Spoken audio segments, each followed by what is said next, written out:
Hey YouTubers, hey Janelle, welcome. Hey YouTubers, here it is Wednesday night and we are live with a family reunion and a little bit of Q&A tonight. Kind of a bit of a change of pace. Bees Bees left me at the controls, so we're going to do this a little different tonight. Alex, welcome. Clive, welcome. Janelle, I already said hi. Bonnie, welcome. Jackie, welcome. Josh, welcome. DC Bingo, welcome. Montague, welcome. Bonnie, welcome. Curtis, welcome. Luis, welcome. Jen, welcome. Jared, welcome.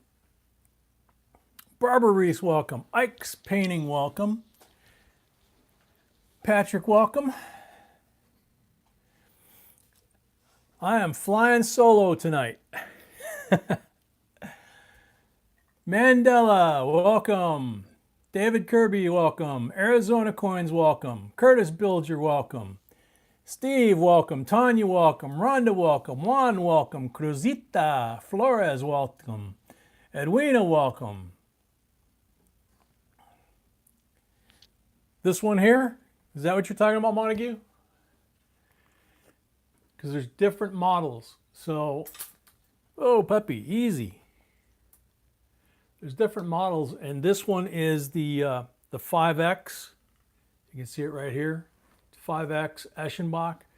And the key is that it will take, good boy, you can take an entire $50 or dollar coin and hold it underneath, and you're still in the optic. It's a German optic glass. You know, it's like they have in hunting scopes, and German optics for vision or scopes of any kind, including microscopes and magnification, are the best. And these Eschenbachs, it's an Eschenbach's Mobilux, the 5X. We had the 10X, and it was a little too small. This top head was about the size of a quarter. It gave us a little more power. The problem was it was only seeing, that much. So, you couldn't fit the whole quarter in there. So if you check it out, make sure you check out the 5X like that. They have lots of different models, and some are different shapes. And that's the one that we settled on after trying 2 or 3 of them. And it's really been a great tool for us. Let's see. Jen Savage, Jared, Barbara, Ike's Painting, Patrick, Mandela, Curtis, Steve, Tanya Ward, Juan Vasquez. I got these folks. My screen's jumping, so I'm used to having some producer help here. The boss. So I'm playing catch up. Apologize. Had to do all the stuff she does for me and makes life so easy, and it's not so easy. Deanne, welcome. Johnny Steph, welcome. Big Slim, welcome.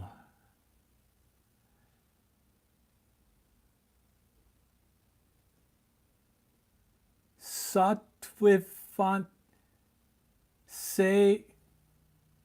Okay, anyway. Sorry, I can't figure out how to say it. And if it's what I think it is, I'm not going to say it anyway. This is a G-rated family channel for anybody that's new. So just so you know, those of you that are regulars know that. This is a place that's safe for your kids, your grandkids to be here. We don't allow trolls. We don't allow foul language, or you wind up getting blocked. So you're welcome to join the family, as we call it, by subscribing and becoming a member and a regular. But there's certain things that we don't allow. And we do have one member that actually had to change their name that they normally use on their avatar because it was, how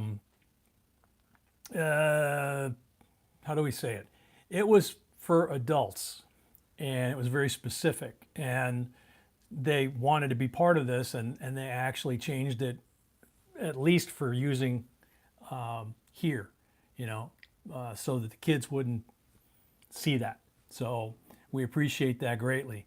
And now all these years later, I don't even remember what they changed their name to. I remember what it was. Corey, welcome. Sharon, welcome. S. Robbins, welcome. Mrs. B is not feeling well tonight. So she asked me not to go into detail. She's just not feeling well. So she's taking a night off and resting. Yeah, Montague, like I said, we did a video on the 10X when we first got it, but we found out as we used it that it was too small. It was smaller field of vision than the microscope. And the microscope, you can only look at small portions of the coin blown up quite a bit. So the bigger the magnification, the optic tends to be smaller. So the 5X wound up being the better fit because you can see more of the coin, and it gives you that good first image of what you're looking at. And then you can go to the microscope if you need 15, 20, 30, 40 magnification. Tiny, I'm glad you're here. M&M and K. Robert Fitz, welcome. Zoe, is Zoe there? Oh, Zoe, we've been getting so many questions from people on email asking how you're feeling, baby.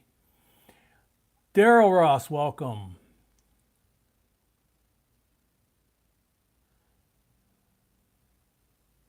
David DeTavio. Vianney, Tanya,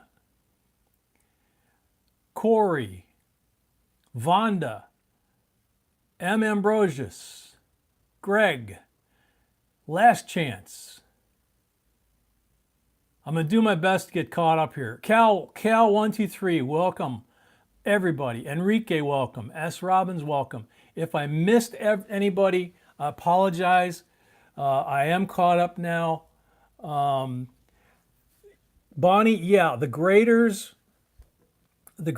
will start with a 7X. That's what they usually use. They will on occasion step up to a higher magnification, but there's a limit on how high that magnification can go. I believe it's 15%, but I want to hear it from one of them myself, because I've heard a couple different numbers thrown around on YouTube. And what I've been told is most of the graders use 7 times. And you have to remember, number one, their vision is corrected like mine is with the glasses. But I'm wearing safety glasses, okay? So I got prescription like drugstore cheaters, okay? These are not, your doctor's trifocals or whatever. So I've got 2.5s on right now just to get back to 0, and it's not perfect. It's not completely in focus. Then you throw the 5. So supposedly I'm starting at 0 with the 2.5s. Then you throw the 5. You got another 2 or 3 to play with. They're wearing, some of them are wearing the jeweler's headset that you see, where it's stereo, kind of like the microscope. So they have a stereo image of it. Some of them are using the handheld like this. What will shock you is a lot of them are holding the coin, not in gloves like you see us doing a lot of the time. They're holding coins in their bare hands like this.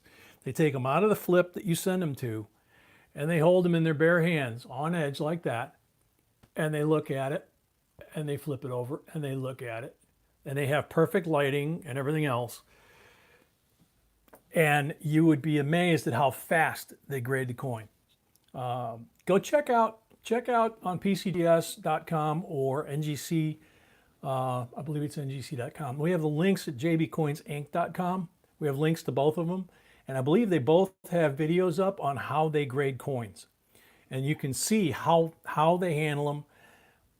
that they're not wearing gloves, which ones are using handhelds, which ones are using headpieces.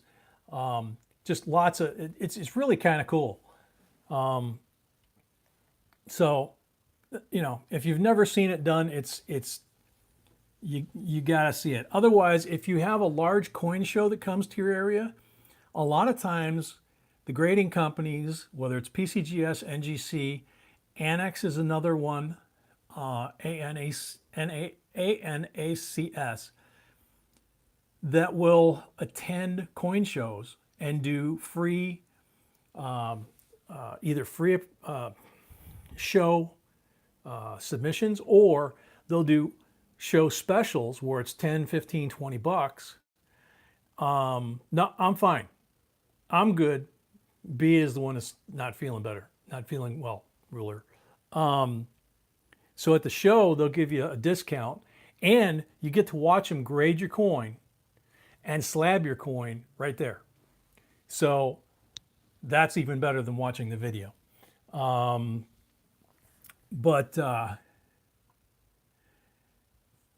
yeah, we're gonna just kind of do a chat Q&A thing tonight. We're not going to try and do coin rolls because obviously without B, I don't have a way to monitor the PayPal account to see who's bought rolls.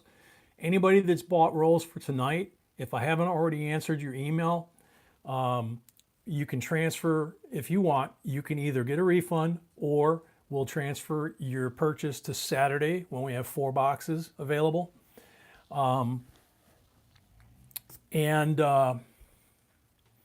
So, you know, that's a problem. And then doing the normal giveaways is a problem. But we are going to, yeah, Pup made the coffee. No, that'd be kind of gross. I cheated. I made it myself. Well, I didn't completely make it myself. I had help. So,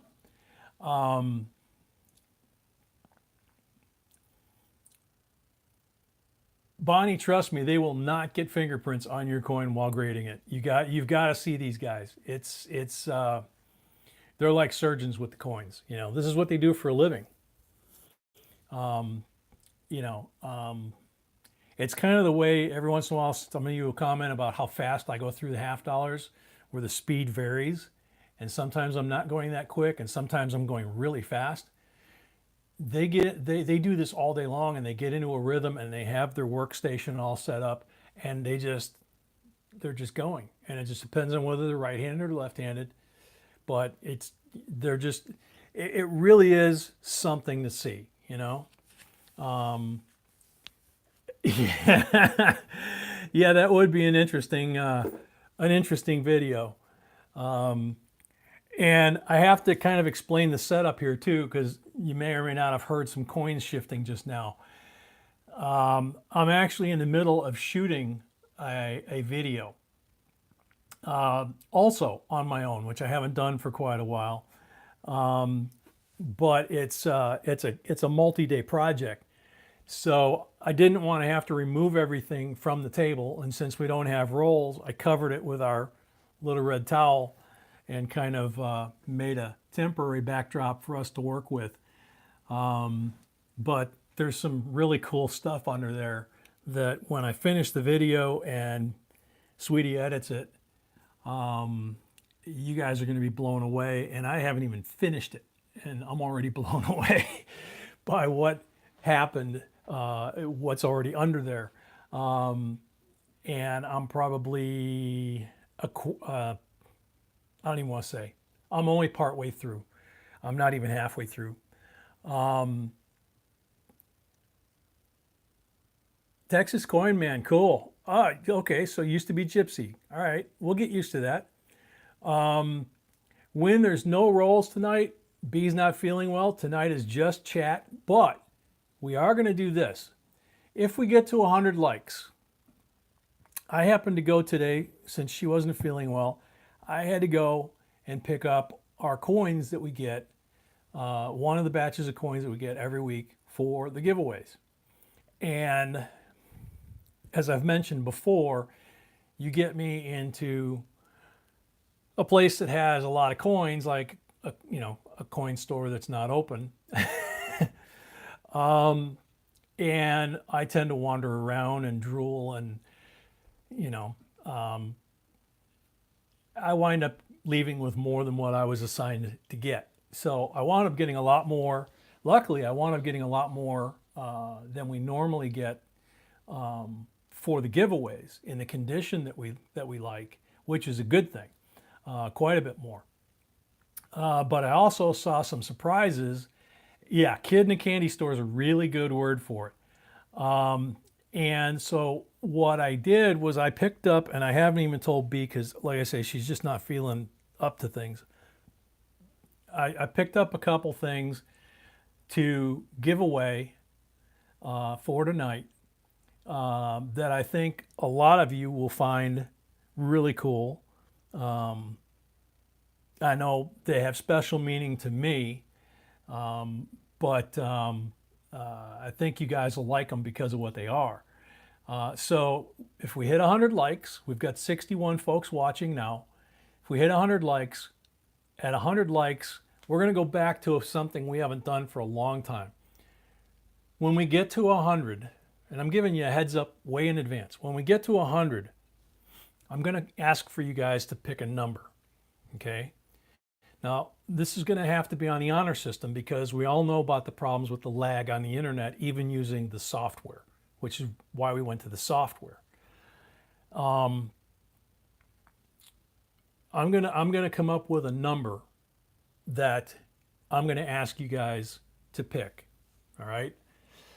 And I'll give you the range, and I'll ask you for the number, and the first person that picks the number will get the first giveaway at 100. At 150, I'm going to come up with something else, okay? Just to flip it a little bit because, as Bonnie said, where's Sniper? Because that's exactly what Sniper used to like, was that system. It was too easy to predict, even because there were only 2 or 3 different things that we were doing, and he kind of figured out the rhythm, and he kind of figured out the ranges, and he figured out the timing, and it just, too many times it was Sniper that was winning and nobody else. Tracy, you're in the right place. Welcome. So, Tina, welcome. Glad to see you're finally home. Awesome. That's great. One more home and in good shape. That's good. And I saw Tiny a minute ago, and I didn't see a response. Tiny, how is Zoe doing? Or Zoe, how are you doing? Lots and lots of people have been asking about you, Zoe, how you're doing, and if I've heard any updates, and I had to admit I hadn't heard anything from either one of you. So I hope you're doing well.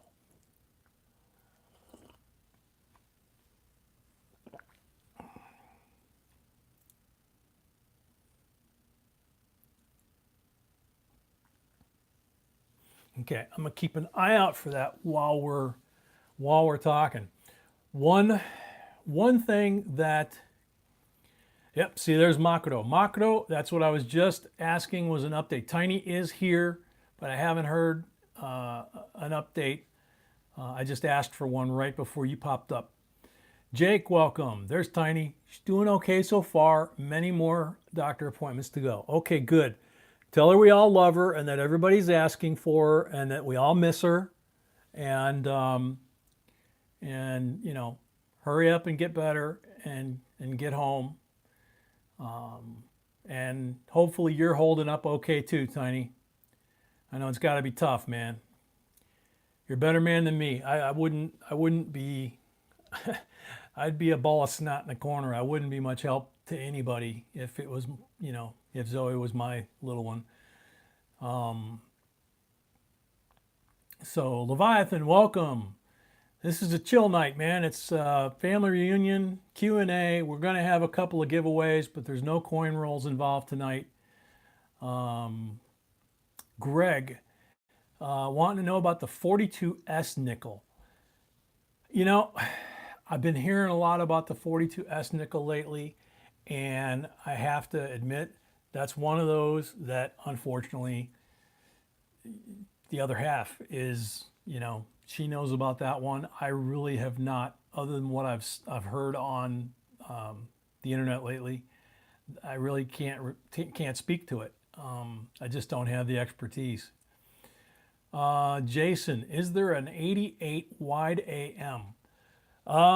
Believe there is. Let me.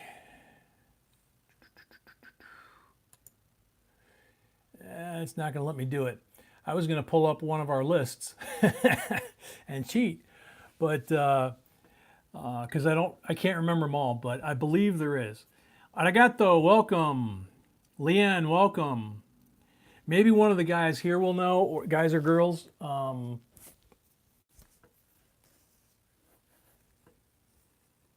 Yeah, we do chat nights, don't we, P. Nelson? Real Roller, glad you got yours. Everybody else, needless to say, normally tomorrow is when we send out the packages, and I've been working on them, trying to get them done, but I'm not B. I can't get them. I can't get them out as fast as she can. So hopefully in the next day or two, we'll get them out, and you guys will get them with no issues. Carl, thank you very much. Thank you very much. Let's see. I told her no clink clink tonight. She just stuck out her bottom lip and dropped her head. I walked away. Oh God, that's heartbreaking, man. Oh, that's horrible. Mrs. B is gonna be fine, Tony. She said she doesn't really want me to talk about it. So I'm gonna respect her wishes.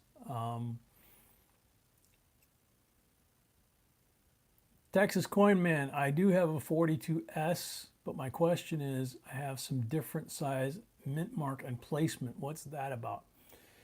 There's actually a category for misplaced, they call them misplaced mint marks. For example, there's a 75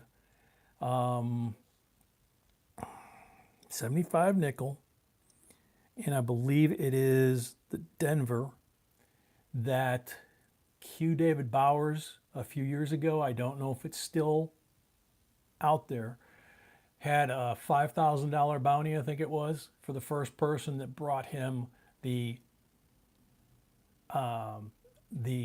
mint mark in the wrong location.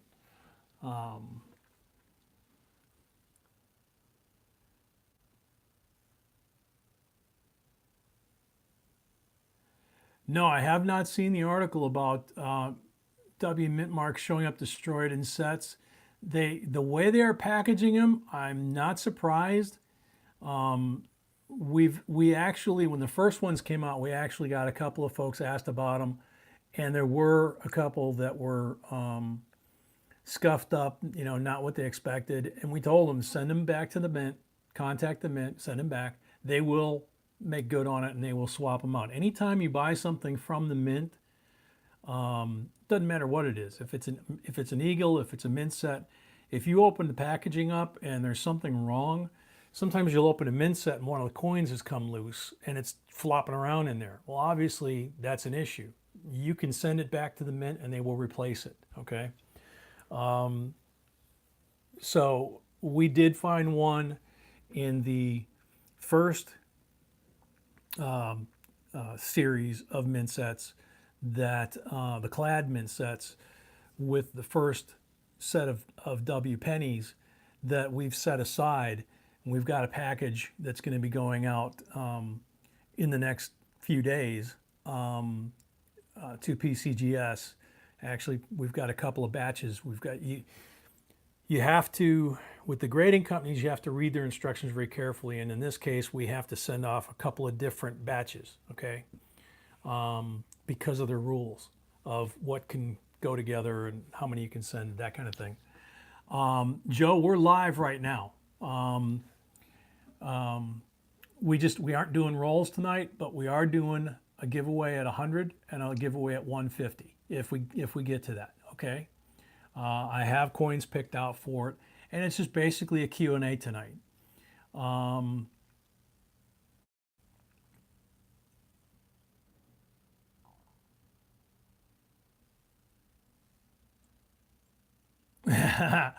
Bonnie, that's funny that the boys want to stay up three nights in the summer. That's awesome. Guys, remember, school comes first, and when summer rolls around, see if your mom lets you do that. That's between you guys and mom. She's the boss in your house, or maybe dad's boss in your house. Robert Edwards, the back is feeling better. It's not 100%, but it probably won't ever be 100% because of my age. So it's one of those things that, as long as it's tolerable, I can live with that. You know, it's if you remember, before I had my procedure and I was out for a couple of days, I was having trouble breathing. It hurt so bad. So between, back spasms and pain down the legs and then not being able to breathe real well, it wasn't really comfortable, and that was with medication to try and help. So you know, but I'm better than I was, so I'm very grateful for that.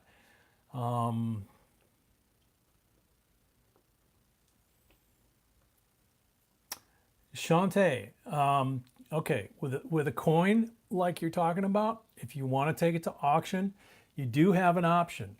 Heritage Auctions, ha.com. They're not the only auction house. ha.com is their website, and right on the website they have free appraisal. So if you contact them, usually they'll have you take a really good picture, send it to them, and depending on what they think about that coin, they may tell you to get it graded, and that they will take it into their auction.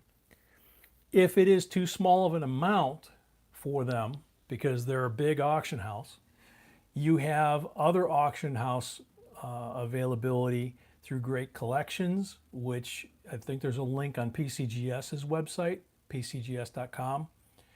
There's links to a lot of this stuff on JBCOINSINC.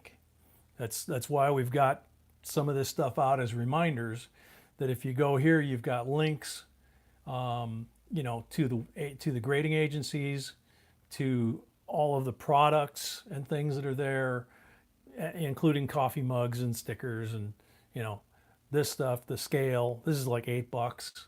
Got an email from somebody today that her husband for Mother's Day bought her a scale, and she just shot me an email and picture with an 82, a small date 82D that weighs 3.1 grams on her brand new scale that she just got for Mother's Day. So that $8 investment could wind up paying off very nicely. But there's a lot of information on that website as well, in helping check the photo she sent against the diagnostic photos of the coins. I actually went to jbcoinsinc.com. I clicked on Lincoln Memorial list in the errors and varieties lists, and there's a set of photos right there, large and small. There's some other stuff in there too. In a lot of them, there's photos, there's key dates, things like that. That's free. You don't need to buy the list, but that information is in there by category, so it's all organized. B really did a nice job of setting that up. So I was able to click back and forth between her email and the picture, and her picture and the picture on our site, and back and forth, comparing them, point by point on the date to make sure that it was the right date, and that it wasn't a large date. And it looked to me to be 100% small date. So we'll see what happens when she sends it in.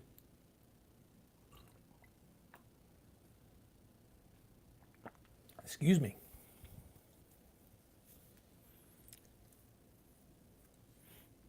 Very cool, Robert. Congratulations and thank you for that. That's going to be awesome. Bihino Gordino. from Sao Paulo, Brazil. Welcome. I hope I said that close to being right. Yeah, Heritage has a minimum of 5,000 consignment normally.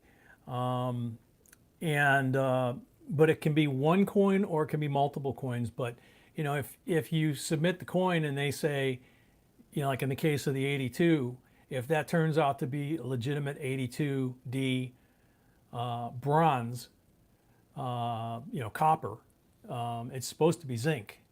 That's a transitional error and it's worth more than $5,000. So, that's that they would take that. Wild Bill, welcome. D. Reese, we have not been able to get a response from Mr. Wexler either. We've tried every contact we've got for him, including multiple email addresses, and have not received anything. I'm sorry you haven't gotten your coins back. What you might want to do, D, is on his website, where it says coin examinations, and it's got the link where his email is. There's also Brian Rybar, I believe, is his first name, Brian, but it's Rybar. That's who he's been referring for nickels. And if you contact Brian, you might be able to, and I didn't even think about this till now, I could probably send Brian an email and ask him what's up with Mr. Wexler, but Brian may be able to contact Mr. Wexler, by phone or have another contact that we don't have access to, and at least get your coins back. Let's see. Kim, hello family. Caden received his package, his birthday package, and he cried good tears. He's not here, or he would be thanking everyone himself. He's at a scout meeting and will be here on Saturday. Very thankful. Well, that's awesome that he was happy, and it's awesome that he's at a scout meeting. That's both positives. And glad you're up and around, Kim. So, yeah, the nickel guy. It's on the same page. Coin examination on Wexler's site. When you scroll down and it's got Wexler's email information on it, actually says if you're sending nickels, send it to Brian Rybar, and it's got Brian Rybar's email address. And you could shoot him an email, which I will probably do when we're done tonight. And Glenn, there is no link for the giveaways tonight. Bee's not feeling well. She's not here. That's why we're running like this. There's no rolls tonight. They won't be till Saturday. Tonight's a Q&A, and so what we're going to do is when we get to 100 thumbs up, I'm gonna give you guys a number thing to guess, and then the first person that guesses that number is going to win a very cool giveaway. I hope you guys are going to think that what I picked up today is cool, but we'll see. But at 100 and at 150, because I doubt we're going to get past 150 tonight because we don't have rolls. But we didn't want to miss tonight either. Let's see. My 10-year-old Annalise took a bad spill at school today, bad rash burns. Can you say hi to her and make her feel better? I'll be back when she's in bed. Yeah, absolutely. Annalise, if you're there now, hope you feel better. I did that a whole lot when I was little. I used to fall and I would get gravel in my knees sometimes, and it would hurt really bad, but it gets better. In a day or two, it gets better. So, but I hope you feel better. Glastron, how you doing?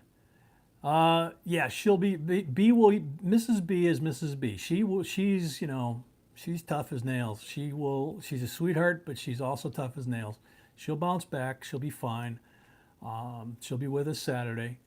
I will tell her that everybody's, wishing that she gets better. And of course, we both know that when one of us is down, that's just how you guys are. That's just how the family is when any of us is down. Jamie, welcome. That's awesome, Montague.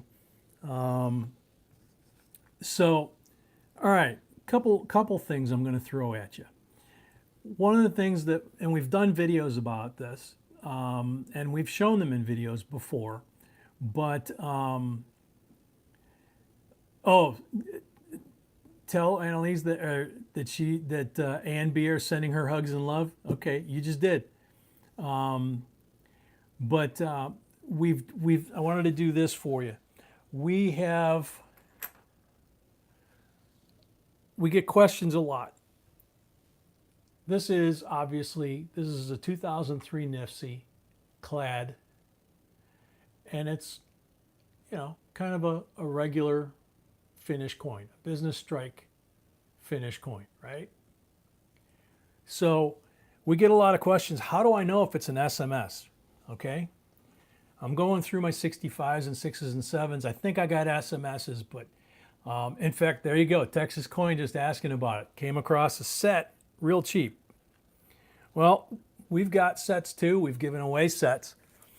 But a lot of times they don't seem that special when you open them up. It's like, okay, well, why don't they look right? Well, how about this? Look at the difference between the two.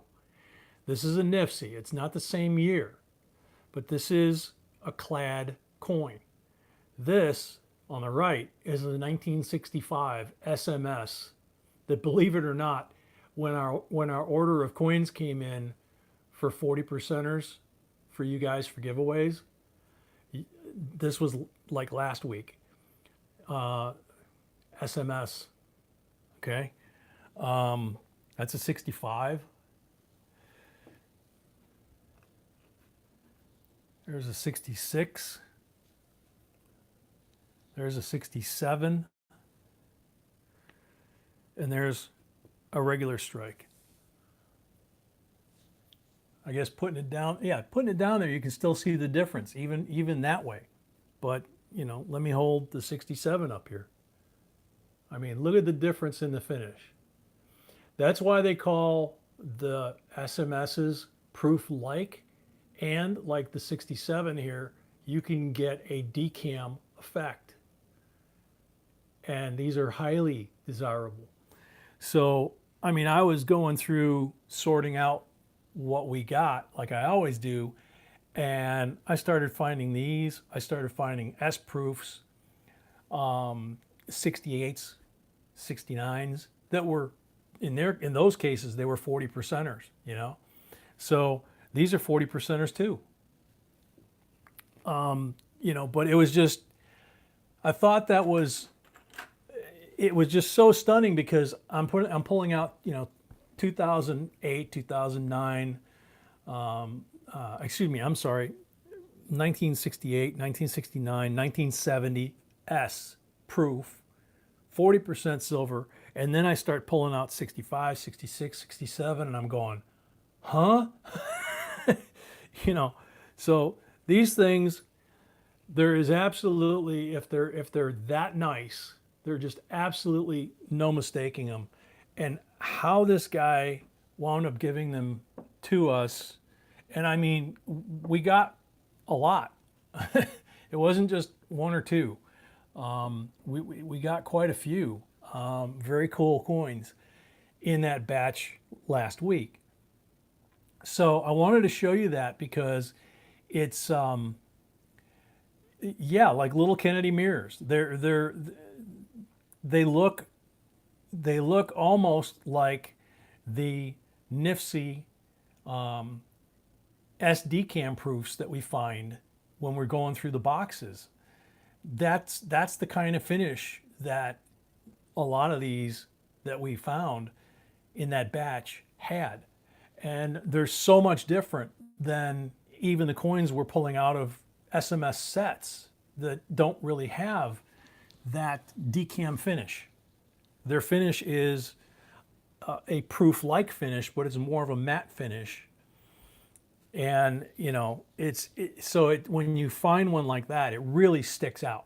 So it was the first one that frankly, not just the first one, but it was the first, 6, 8, 10, 12 of these things that I'm sitting there going, what the heck? And it was very, very obvious. So wanted to show you those, kind of share it with you. Boss Man, welcome. Mud Digger, welcome. Danny, welcome. Rocky, welcome. Rocky, got your package today. That'll be part of the Friday mail call. So let's see. David Wallowan, welcome. So tonight, as I've explained a couple times, is flying solo. B's not feeling good tonight, so it's just me. I'm driving all by myself. Only got one computer going, not three. Don't have my beautiful boss here helping me out, my bride, my partner.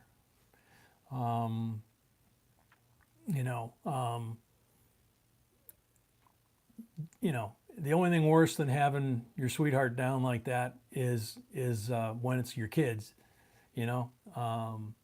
But like I say, she's okay. She's who she is, and I can say that probably within 1 or 2 days she's gonna be. Maybe even tomorrow she'll be feeling fine. She just doesn't want me to talk about it.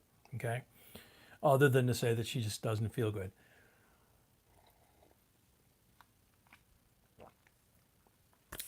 Yeah, any sick family is no good.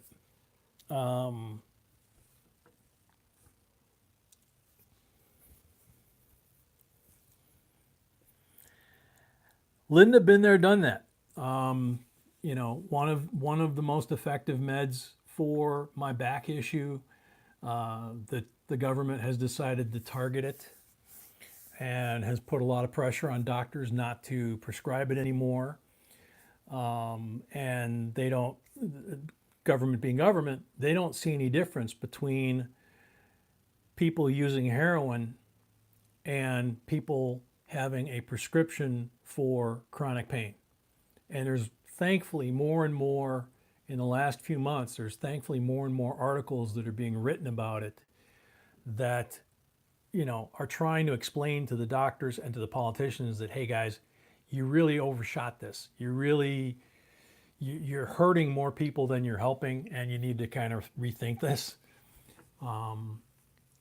Let's see. I'm reading Tiny's thing real quick.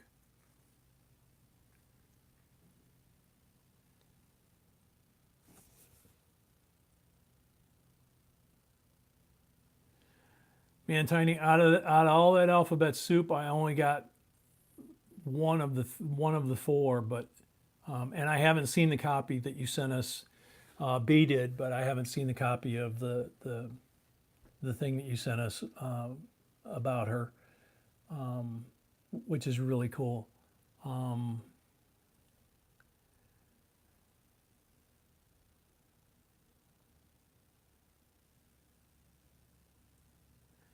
think I saw.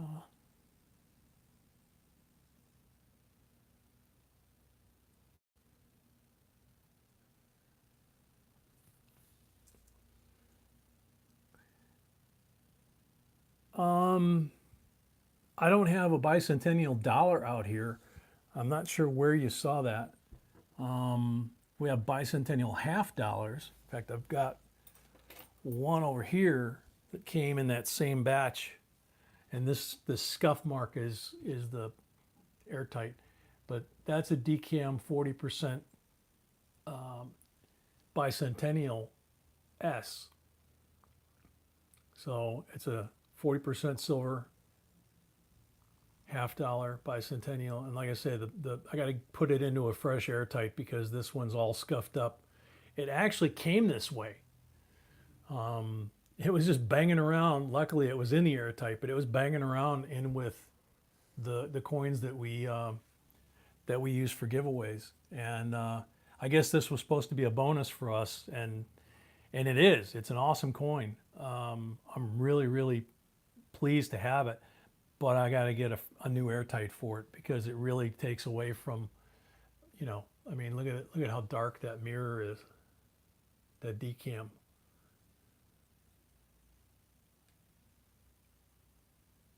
So, I mean, that's just another beautiful coin. So let's see. We did, D-Reese, I finally completed my bicentennial S set, all in proof 69 decam, silver and clad. That's awesome. That's very cool. As you guys know, I love bicentennials. We both do. You know, it's kind of like the nickel thing, or some of the Indian head pennies, or some of the other stuff. Like I say, there's certain, or the rainbows. I like rainbows. B loves rainbows. Okay. B likes the bicentennials. I love the bicentennials. I don't know why. I just, you know, to me, it's just a very cool, very cool coin within the series. And when you're able to get them in a very specific grade, or like this, it's you know, like I say, we're putting them away. You know, Ida, welcome. First off, I'm flying solo tonight. B is down, so there's no coin rolls tonight. We're just chatting, basically. What happened to the table is, you can see the tablecloth still here, but I am shooting a video for, and I don't even want to say what it is, but I'm shooting a video that I haven't done this type of video in a very long time, and I thought it was time to do it. Wasn't sure if I would get the result I wanted, and I don't even want to, every time I get close to saying how far into it I am, I stop myself, because I don't want to say how far into it I am, but I have a good fair amount to go yet. But what's underneath this towel, I couldn't move it and be able to do the live stream. There's 2 days worth of work underneath this towel, and I probably have another 2 days to finish this. So I'll finish this before Saturday night, and have the video filmed, and then I can give it to B, and she can work her magic with the editing and everything. But what I have found, and what's under here already, is mind-blowing. So I had a blast. I mean, I'm finding stuff, and I'm calling it out, and poor B is like, I want to see it. So it's like, I felt so bad, but it's one of our coolest finds in a long, long time. And like I say, I've still got probably 2 more days worth of work on this to get it complete. So yeah, right now I'm covering the finds, it's I think when we finish it, and like I say, when she finishes her magic and posts it, after she edits it and everything, you guys are going to probably be stunned, like I am and like she is, by what's under there. Let's see.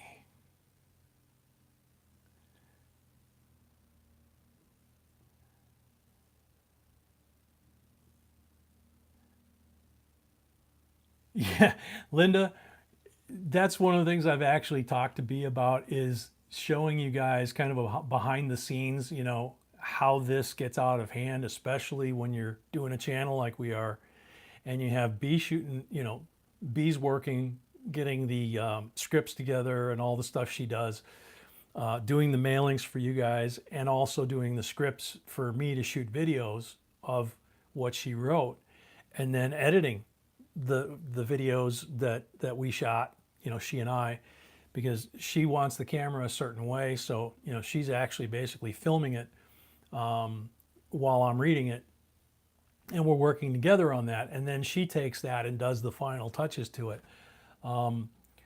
So what's happened is, just recently, and I'm going to try and get a video done on it. And I've been saying that to her for like a month now. Just to the right of this towel, there's a little table, like a nightstand type table, off the end of this table, and there's some stuff on it. Well, underneath the stuff, when I was looking for something to cover these things, I found, if you guys that have been around for a while, if you remember about a year ago, we were doing road trip videos and we were driving 5-6 hours in a given direction, to Atlanta, to Virginia, to Tennessee, whatever, and buying a box of everything that we could find, from up in those areas and bringing them down and saying, yeah, it does matter where you live. I think that was the title of the series or the videos. Well, the one thing that was left that we didn't do the wrap on was the penny bag. It was a bag that they gave us at one of the banks, a bank bag from the sorting machine. And we went through it and we found a whole bunch of stuff. And then we had to do a live stream. So we quick cleaned up the table, which is why I learned the lesson to do this instead. We quick cleaned up the table and I had all the coins loose on the 2x2s, so that I could mark them. And a lot of them I didn't even staple. So when I was digging around in there today, I found the pennies for the wrap from a video that I started in March of last year, 2018. So they've been sitting there for 14 months, something like that. So shame on me. But yeah, there's, yeah. She's asked me to get it a little more organized. So that's on my to-do list is to get it, get our collection organized, because we've kind of put things, it's just kind of shove it to the side. I keep saying I need a bigger table because I've got about 3 feet of accumulation on the end of this table, making this 8-foot table effectively a 4.5-foot table. So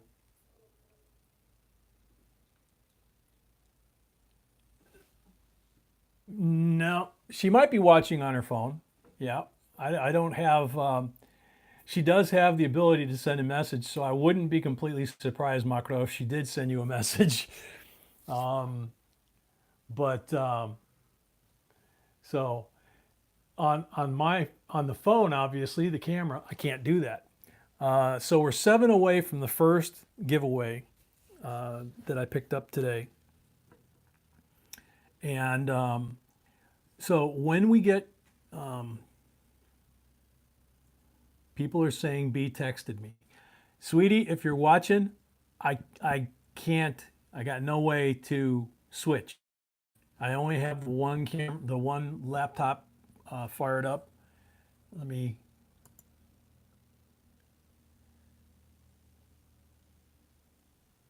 nope. So anyway, GNP, welcome. But yeah, she's just in the other room. So, I mean, she's down the hall. So she's not making any noise.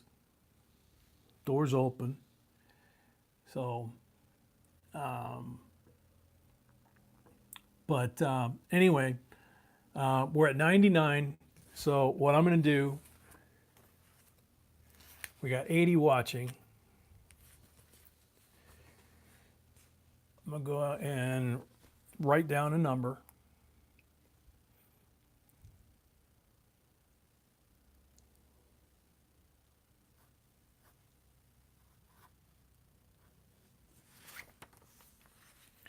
Okay, I got a number written on the bottom of this piece of paper. And I'm going to show you, we just hit 100 on my screen. I'm going to refresh my screen, and I think it's a good time for everybody to refresh their screen so that we have as much of the lag out of the system as possible.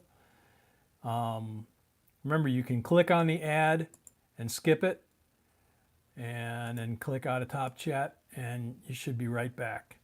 All right, so I'm showing 100 people, 1 thumbs down, and I'm showing Jamie Novotny. You guys are guessing numbers already. You gotta wait. First, I'm going to show you what it is that you're trying to win. And then when I say go, and I'm going to tell you the range of the numbers, okay? So don't be just throwing numbers out there, because a lot of you are way outside the range, okay? I picked this up today. I want to get it in focus.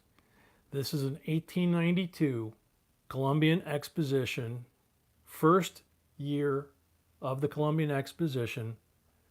Christopher Columbus, obviously, $50. And this is one of the commemoratives that they sold at the Columbian Exposition. It is the first, officially, the first commemorative of the old era. Now they have modern commemoratives that we have now. But 1892, Columbian Exposition, this was the first U.S. Mint commemorative that they ever made. And it's in beautiful condition. You can hopefully see the detail of this thing. And my great-grandfather actually was there. So how cool is that? So now that is here. The range of numbers, and as soon as I say it, you can pick the number, and if it's the number I've written down, I'm going to call it out when I see somebody that's got it. The range of numbers is between 50 and 150. Go. Yeah, one guess per person, please.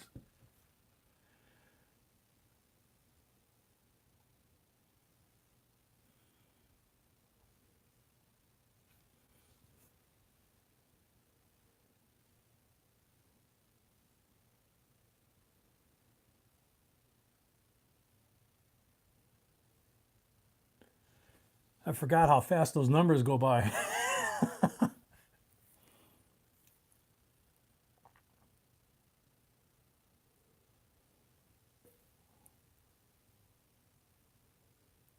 Texas Coin Man just came up with the number. It just came up on my screen.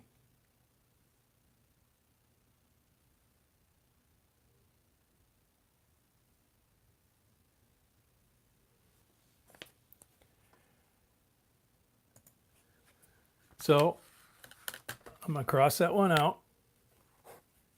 And I'm going to write up here 1892 Texas Coin Man.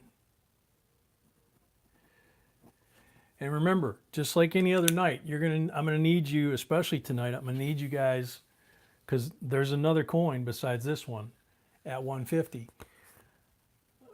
Texas, I'm going to need you to send an email to jbcoinsinc@gmail.com with Texas Coin Man and 1892, and that way I'll know that that it was you that won that, and I'll make sure that we get that out when we mail stuff. And see, a lot of people assumed it was going to be 1 to 100 or 1 to 50 or something like that, and that's what we used to do. Is we used to do a real small range of numbers, and we developed a pattern, and that's where Sniper Chicken was able to snipe. His name was well chosen. He was able to snipe a lot of those giveaways. I mean, sometimes he'd win every one the entire night, you know. Oh, he guessed more than once. Oh man.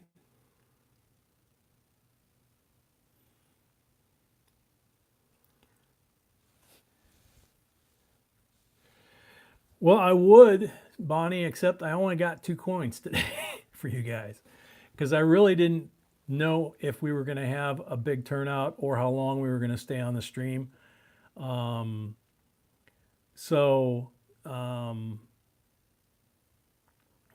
Shoot. Yeah, you were only supposed to submit 1 number, man. So, yeah, that's not right. All right, so we're going to have to do it again. I'm going to have to pick a number. Sorry, dude, but yeah, that is a disqualifier, and folks will call you out on it. So, all right, let's see.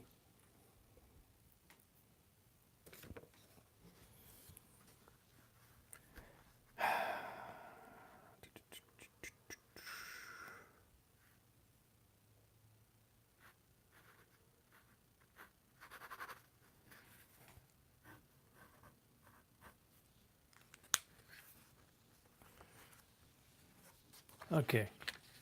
Piece of paper's down. Coin's still there. I gotta check it myself because okay. All right. One each, one guess each between 100 and 200. Go.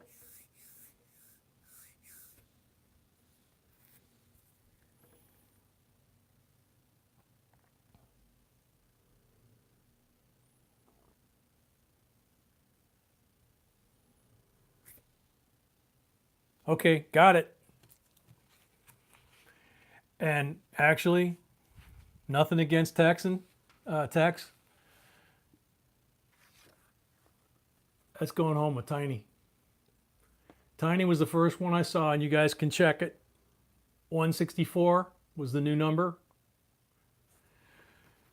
So I didn't see him make more than one entry.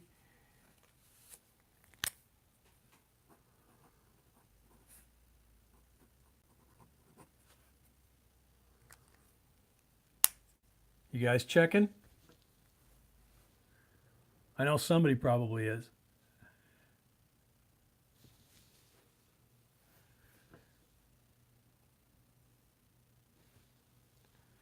Yeah, I have the full set.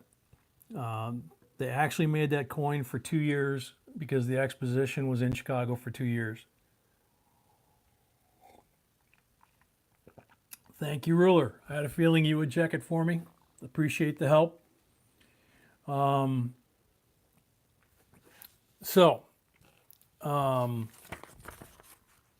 Needless to say, I'm going to go ahead and show you what the second one's going to be at 150. May look familiar to you. This is the 1893. This was the second year they made it. And look at the toning on this thing. I thought this was beautiful when I saw it. Nobody cleaned it. It's got natural toning on it. It's not a rainbow. It's just got some really nice patina on it, and it's in beautiful shape. So it's an 1893, and you can see the difference between the two coins. So at 150, I will pick another number and we'll give that one away. Yeah, like I said, I got one of these the first time I saw it, actually at this guy's shop, and I got the first year because that was when my great grandfather was there, and then Sweetie heard me talking about it, and I showed it, and so then she got me the 1893 to go with it.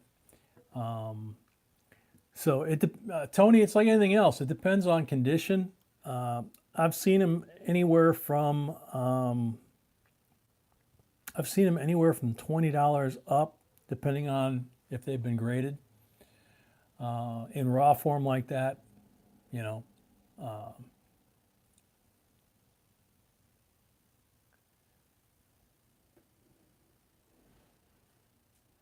B wants me. I don't know how I'm supposed to do that when I'm on the air. All right, hang on a second, guys. I will check.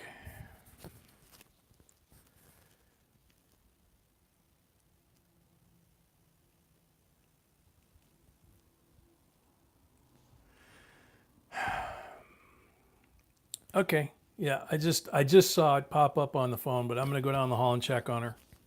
Hang on.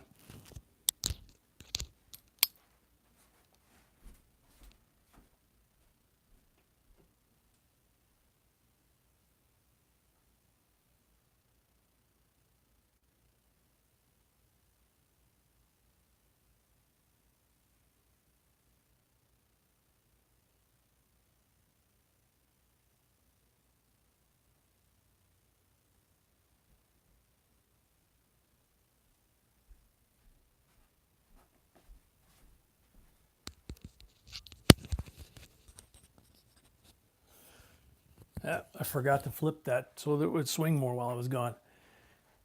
She's fine. She's just, yeah. She's used to being right here and being able to tell me. So,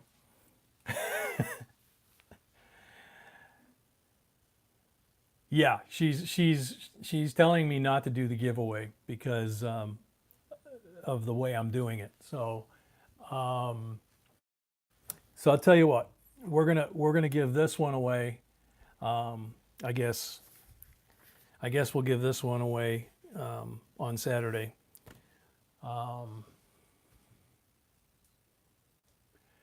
Sweetie, is that okay? Now that I know to look over here for the text.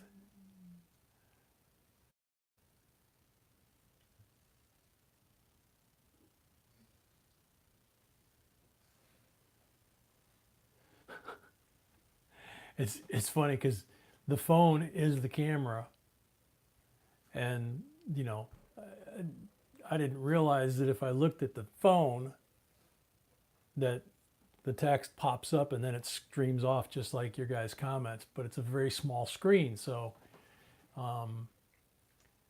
she could be texting her little fingers off, and it's just, it's up there, but it's not on. It's not on the chat. It's not on the laptop. It's not on the email. So anyway,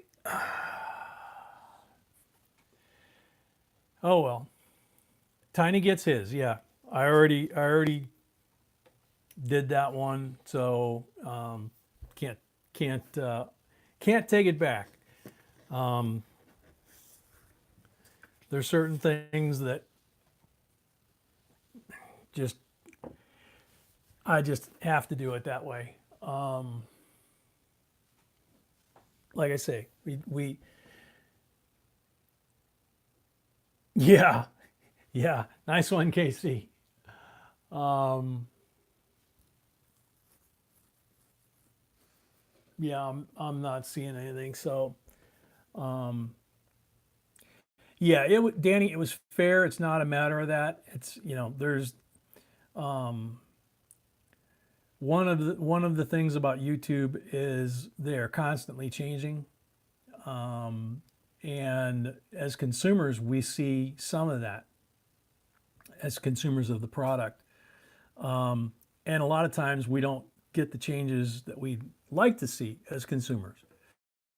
But on the creator side, which, when we're doing this type of stuff, they they change the software, they change the software settings, they change the tools that we have to chat with you guys, interact with you guys, limit the trolls, filter, do different things. And unfortunately, one of the things is they they have they use a lot of algorithms, and once they set the algorithm up in the computer and turn it on, they they they are of the belief that the algorithm is going to learn over time, and it will, just like in your car, it will learn over time. Okay, it'll learn your driving habits and all that kind of stuff, and it'll make minor tweaks here and there. Okay, the way I used to explain to people put computers on cars was, everybody blamed the computer for the car running bad. And I'd say, no, the car is running bad because something basic that in the 1950s, 60s, or 70s, when there were no computers, the car still would have run bad. What the computer does is it takes a good running car and refines it and tweaks it and optimizes it so that it runs the best that it possibly can run at any altitude, at any temperature, with any fuel. And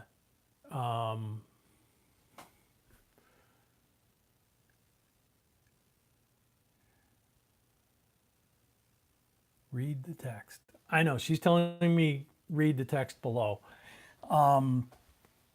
So basically, what she's saying is, in a simple form, is that we have to follow the rules that we've written down below, and that's why she's saying to read the text. Okay. If she's talking about the text on the phone, the text is on the phone for about 2 seconds. and I have to be looking at the phone when the text pops up, which I did for about a minute, and she didn't text. So this is flying solo. I'm looking at the phone. There's no text. I saw a text scroll by a few minutes ago. He isn't used to reading. That's a good one, Pammy. There we go. Got it. Okay, now I saw her text. So anyway, onward and upward.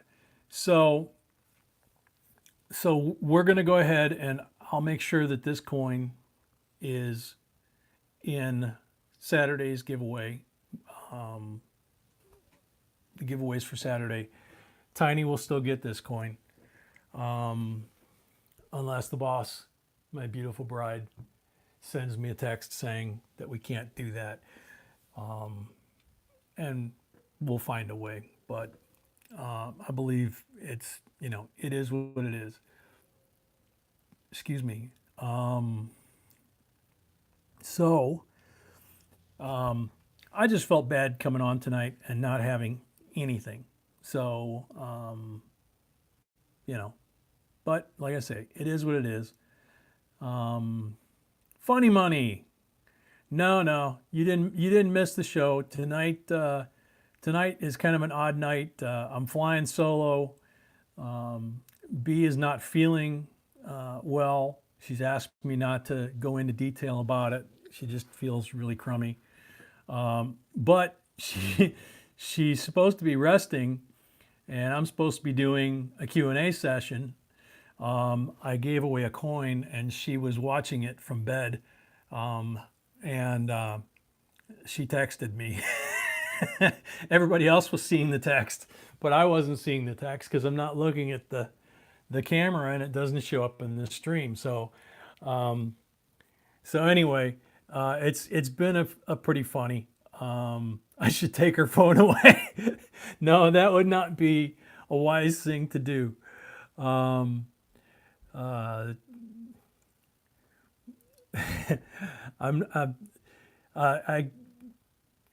man, I want to answer that so bad why I can't take it away, but I'd get my butt whooped. How's that?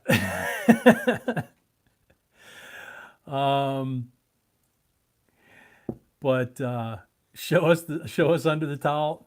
You'll see what's under the towel whenever she's done editing it and put it. Oh, hey, that's her. That's funny. Hi, sweetie. Oh man. But yeah, when I finish doing this and she finishes editing this and turning it into the video that she's satisfied with, you guys will see what's under there, and it's going to be awesome. Yeah. Really, you're not married, are you?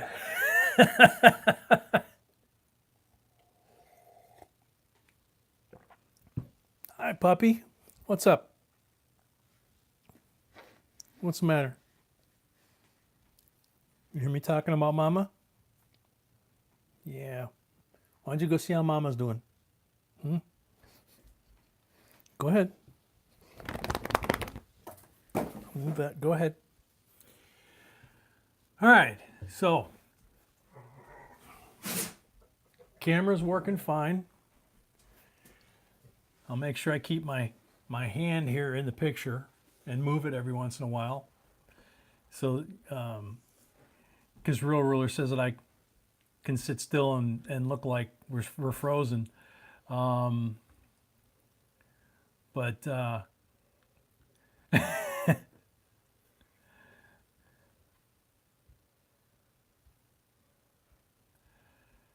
what if a wartime nickel doesn't have the mint mark above the dome? Difference in value. Yeah, that can cut two ways.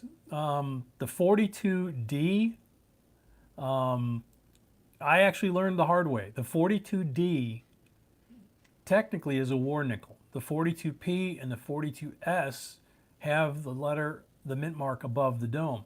The 42D has the mint mark to the right of Monticello, like typical nickels before and after the war. It was made, again, we got bombed at Christmas, at Pearl Harbor, December 7th. So when the coins went into production, the Denver Mint didn't catch up with the change. Philadelphia and San Francisco did. The Denver Mint did not for 42. 43, all three of them had the letter above the dome. If you find, there are some nickels out there that have been found not really that long ago without the letter above the dome or in the wrong location, then the coin is also worth more money. Where in the case of the 42D, it's not supposed to be above the dome. So if you find a 42D with the D above the dome, obviously that would be worth money. But if you find the small d to the right of the dome on 42, that's what it's supposed to be.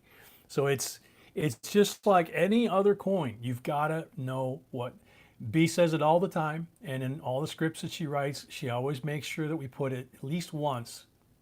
Check your change and know what you're looking for, right? You hear that phrase one way or another, know what you're looking for. There's so many emails that she and I have been answering the last couple days, especially. I've been answering a few more than usual, to help her out. And I've seen a lot of folks say, hey, because of your list, I found this, or because of this video that B just posted, now I got to pull all my coins that I just wrapped up. I got to unwrap them and not take them to the bank. I got to go through them again, So it happens a lot, right? And it even happens to us that we have the lists, but that's why we have to update the lists, because stuff comes out all the time. And yeah, Tiny, great thing. Last night during the middle of the night, when I went to bed, we were about 50 shy of 80,000, and we're, I think, about 100 over 80,000. So thank you guys very much, everybody in the family that got us to 80,000 subs, and to my sweetie that's worked so hard to get us there and to make sure that the quality of the product that we put out for you guys is the best that we can do and the best that she can do. We both want the quality of what you guys get to be the best possible, and the most importantly, be accurate. Ida, another good one we can talk about. Yeah, the camera fund and the quilt. The camera fund, we haven't received it yet, but we have a pledge for a donation that we are expecting to see the end of this week. We'll see, people get paid on the end of the week, so we'll see what happens. If that pledge comes through, we're probably where we need to be. But of course, I've got to check with Mrs. B because she's got those numbers as far as the finances for the camera, for the camera, the sound equipment, and all the stuff that goes with it. And Ida, God love her, she at the beginning of this came up with the idea of doing a fundraiser to raise money to get a camera. And I can see I've got lag. As I poked the coin that Ida made and sent us to let people know that we're still live and not frozen. But one of the things that she did, for those of you that weren't here at the time, because this camera, puppy, be careful. Because this camera keeps freezing and locking up, and we wind up going to 2.0 and 3.0 and 4.0, just it makes it difficult. There's folks that are regulars that have given up and gone home for the night because we got knocked off the air one too many times. You know, and I don't blame them. So it's a bad experience for you guys. It's a bad experience for us.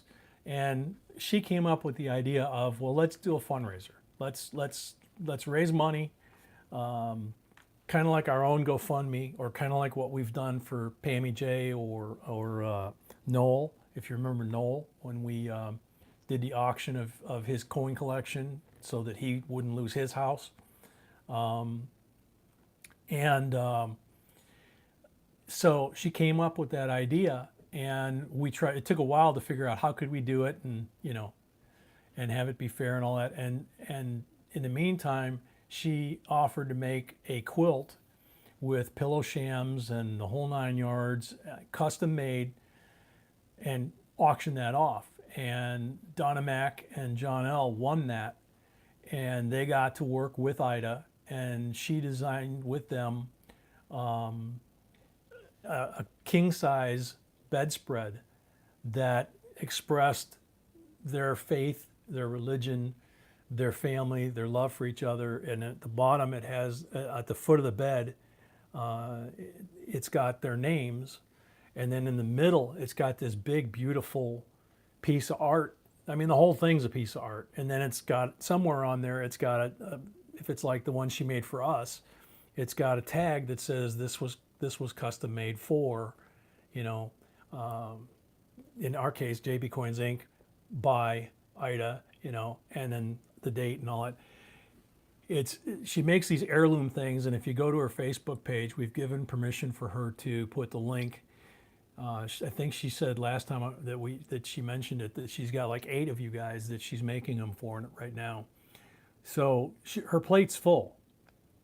But having said that, she offered a few weeks ago that all the people, because we have a list of everybody that's given, whether it's $5 or $500, we have everybody's name on a list, and that's going to wind up on our website permanently. There's a link there now for it. It's on the left-hand side of the top of the JBCOINSINC.com website, and it's very small print. That's all I'm going to say right now. It's not done yet, but when we officially say we've met the goal, and we're ordering equipment, and B feels that we're done, then what Ida has offered to do as a thank you, and again, we haven't asked her to do any of this. She's doing it out of the goodness of her heart for us, but also for the family, because as she put it, it's going to benefit you guys, and it's going to, you know, you're going to have a better experience. We're going to have a better experience, you know, not having to deal with this camera thing, you know, with using my phone.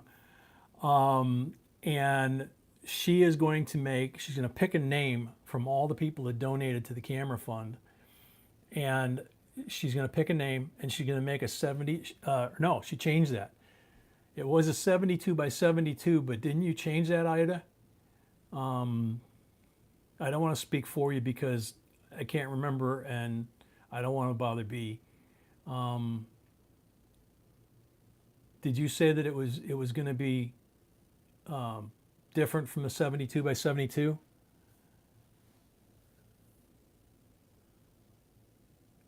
Tony, right now, I don't know where she's got the brown ikes, so that's a great idea, but and I know you want one really bad, but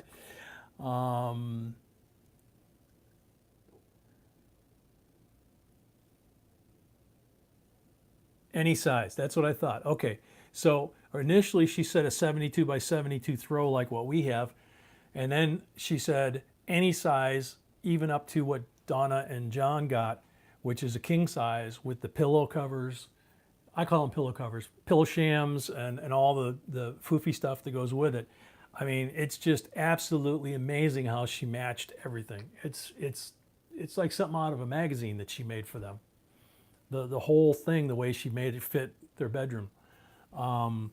So that's going to be a thank you to somebody off of that list for contributing really to the benefit of the whole family, enabling us to get the new camera, the new sound gear, the new microphone, the new software if we need software.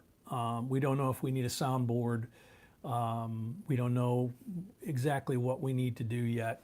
And I've seen a couple of folks testing, and it's kind of fun during the day to be able to, with my change in my hours, I never got to really see what went on during the daytime since we started this, I don't think.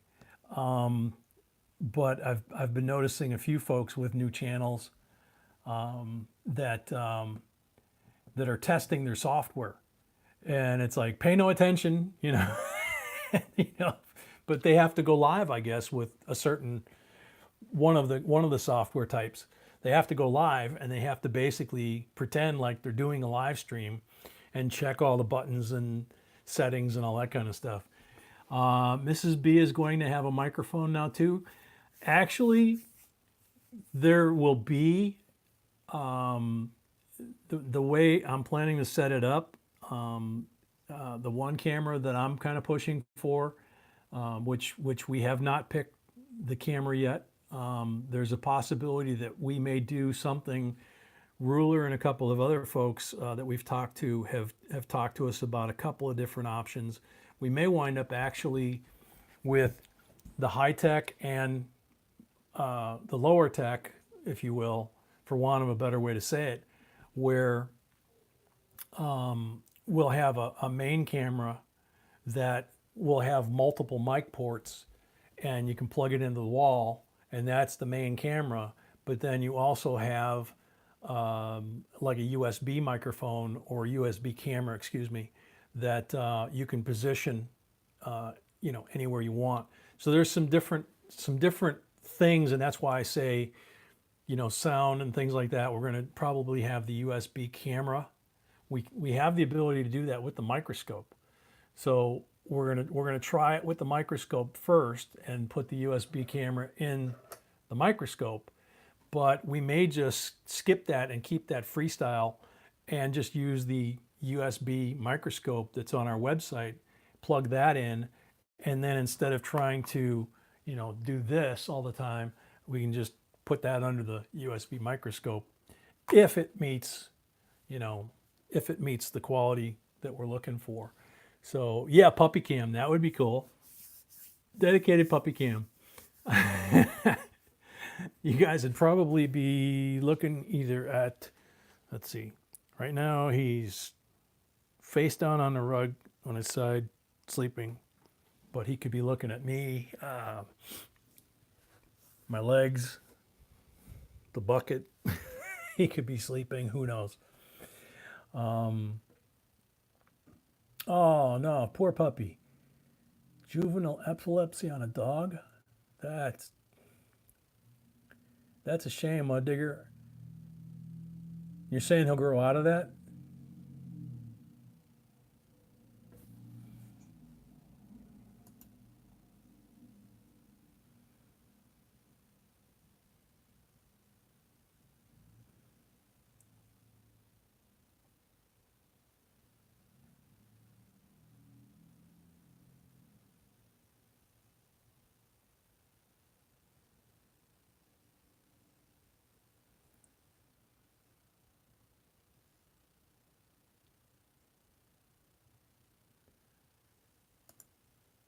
Okay, I'm checking the Gmail.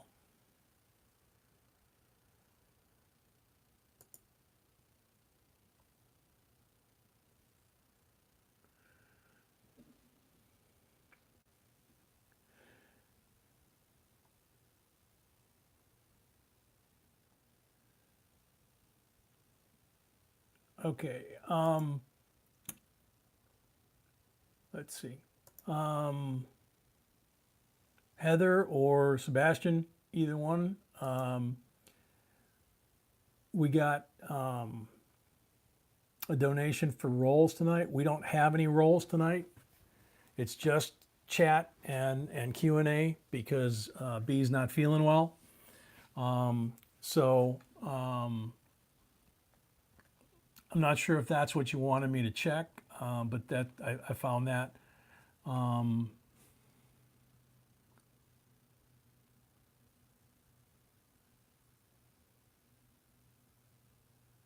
Scott Hall checking in. Howdy to everyone I missed while I was on the phone. I wasn't ignoring anyone. For those who asked how my dad's doing, he's doing better than he was Sunday. Cool. Any improvement is good improvement.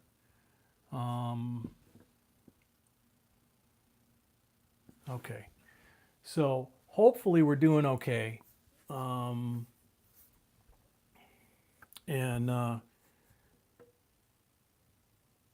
hopefully my sweetie is napping like she should be.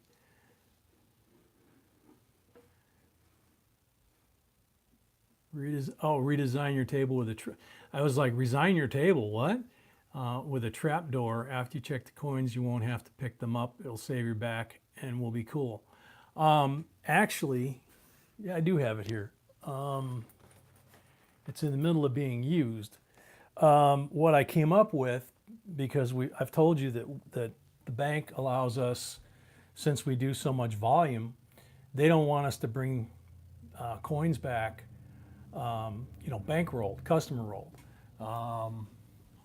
like that. They don't want that because they're stuck with these. They can't get rid of them. The one bank that we get rolls from told us that they had a box that they were holding for us for like a year. It was supposed to be a brand new box of halves. We went down there and I picked it up and it was customer wrapped rolls. So no wonder they couldn't get rid of them, right? But, they kind of fibbed to us and we wound up with an extra box. But what I actually came up with, I've been meaning to show it to you on video. Gosh, I hate to pull it out of there because I'm filling a bag right now while I'm doing the video I'm working on. What I figured out was you've got the bag that goes to the bank, right? And what I've been doing in the past is taking a box, just, cardboard box, and this size box will hold 2 boxes of $50. So I had it sitting, and I still have it sitting, to my left on a 5-gallon bucket, which is just about the right height, that when I finish with the tray, I turn to the left, and this is how I'm still doing it with the $50, but I've got to change it. I take the tray and I rotate at the waist, but my legs are still facing this way, but now I've rotated my upper body that way, right? So not good. And then I dump the coins. But what I've come up with for when I'm going through the partial boxes we wind up with, or something like this, or whatever, coin roll hunting for ourselves, is I actually move to the right. The camera's not in my way. I move the tripod out of the way, and I move the trash bucket for the wrappers from the right side back to the left side. So I'll do it this way. So I'm sitting in the middle. I put the trash bucket to my left, and to my right, I've got one of the bank bags, and I went and got a piece of paper, or trying to think what they call it. You moms will know exactly what it is, because basically I went to the craft section for, like the kids and crafting and all that, and it's not cardboard and it's not the foam board, but it's like the paper that they put on the foam board, right? It's a real thick piece of paper, and it's poster size. It's like it's like poster board, but it's cardstock maybe. I'm not sure if that's the right term. But what I do, if I can find a clean piece of paper here, and it's so simple. It's like, I don't know why I didn't think of it before, but basically think of it as like, cardstock or cardboard, what I did was I just rolled it up as tight as I could in a tube like this, and then I slide it down into the plastic bag all the way down, and I lean it against the side of the table right here on the right hand side. And as I unroll the coins, because I don't have to worry about the live stream setup, I've got the box and I pull out rolls of coins and I open them and I take the wrapper, I throw it in the garbage can, and this is sticking up right next to me, sticking out of the plastic bank bag. And all I do is throw the coins right into that. And when I finish 2 boxes, all I have to do is grab this by both sides so it doesn't tear and wiggle it out, pull it out of the bank bag, and the bank bag has 2 boxes of $50 or whatever denomination I happen to be doing. And I can seal the bag and I'm done. And it's so much more efficient and effective, and it really takes the load off my back because I'm not rotating. I'm literally just sitting here going like this, to the right to dump them, and to the left to throw them in the garbage can. It's literally right next to where I'm sitting. So I've got that one licked. I've just got to do it. I've got to start doing it during the live stream, and that's a little bit trickier because when I'm doing it for us, Puppy's under the table whenever either Sweetie or I are sitting at this table. He's usually under this table keeping our feet warm. When we're not on the air, the camera stand's not there. If he wants to get out and move around, it's no big deal. And with the stuff in tight on us, he's got plenty of room to get in and out anyway. But when we're shooting a live stream, we've got the camera stand sitting here effectively, taking up an arm's length of the right side of the table. So where this scale is, the end of the table is 6 inches to the right of this piece of paper where it says we're out of rolls. So that's how much we lose to have that there. And then the laptop is off to the left, and then everything else is another 2 feet the other way. So I'm spread out literally over a 5 or 6 foot, putting my arms, I'm 6'2", so my arms in theory are about the same fingertip to fingertip. And that's almost how far apart stuff is when we're doing a live stream, just because of the camera being where it is. So that's why when we get the new one, I've talked about a deeper table, a bigger table.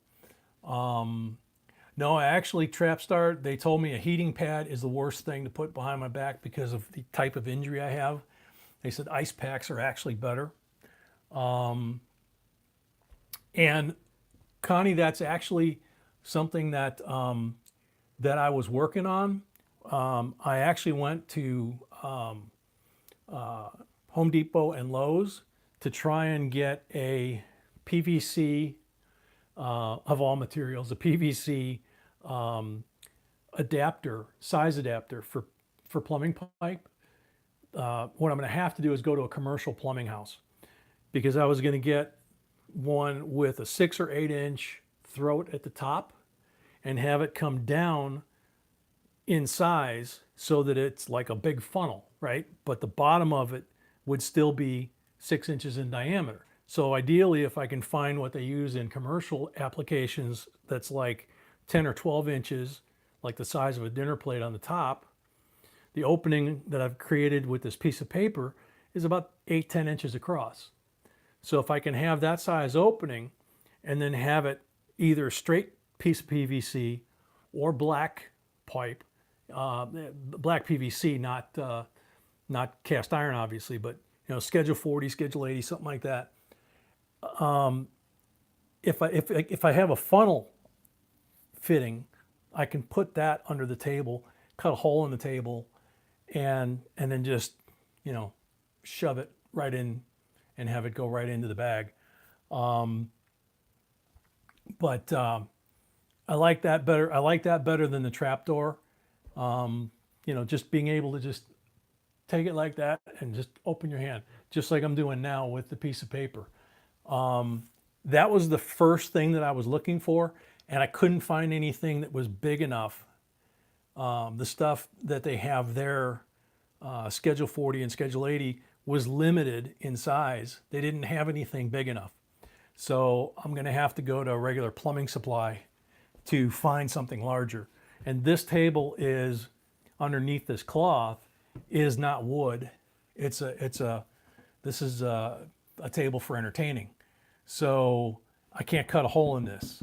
So what I want to do is build a table with a regular tabletop that's made out of wood, that won't have a seam in the middle here, that's kind of got like a little hump where my laptop is.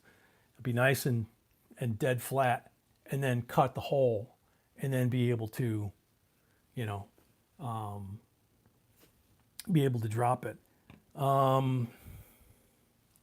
Yeah, tiny, no problem. That's the front.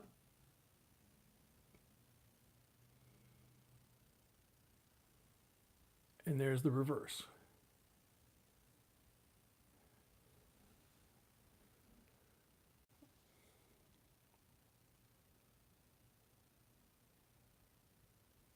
And that's the 1892. I'm trying to hold it so I'm looking at my laptop to see how it focuses there instead of looking at the back of the phone, which is really hard to do. So there's the back, whoop,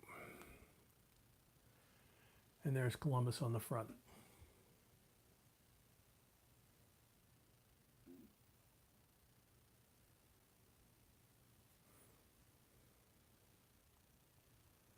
And it's got both hemispheres of the globe. It's got his ship, and then it's got World's Columbian Exposition, Chicago, 1892. And then obviously 400 years, 1492 to 1892. So it's a very cool coin. A lot of people mistakenly that are so-called YouTube coin experts call this the Columbus coin, or the Columbus commemorative if they're lucky. It's not. It's the Columbian Exposition. If you look it up, even in the coin books trying to look for it, you're not going to find a Columbus. You'll come up with a different Columbus. This is the Columbian Exposition 1892, the first commemorative of the early era, not the modern era. So it's an awesome coin. There's so much history. That's the exhibition that if you want to go back and look, I'm sure somebody did a story about it on YouTube. If not, they probably have the documentary about Tesla, Nikola Tesla, which we did a video about him when his coin came out. And surprisingly, now that I think about it, they haven't come out with the second in the series that they promised. The first one was just his transformer, I think. He was in a bidding war with Thomas Edison to light the City of Lights, and the bid called for 1 million electric lights. This is 1892, and it was along the lakefront, downtown Chicago. Part of it is, if you've ever been to Chicago or if you've ever seen footage of the lakefront of Chicago, you have Soldier Field and you have the Museum of Science and Industry, and you have the Art Institute. Well, the Museum of Science and Industry, I believe, if I remember right, is one of the few buildings that is still left from that Columbian Exposition. And so Edison was using the screw-in light bulb that he invented and DC electrics to do the lighting. Tesla invented AC. Exactly, Tiny. Tesla invented AC, and there was a war between Edison and Tesla, and it got really nasty because Edison invented the electric chair using AC to show people how dangerous and deadly it was compared to his DC, and to exhibit how dangerous it was, as if the electric chair wasn't, no pun intended, shocking enough, that people shouldn't want this near, anybody. He actually well, there's kids here.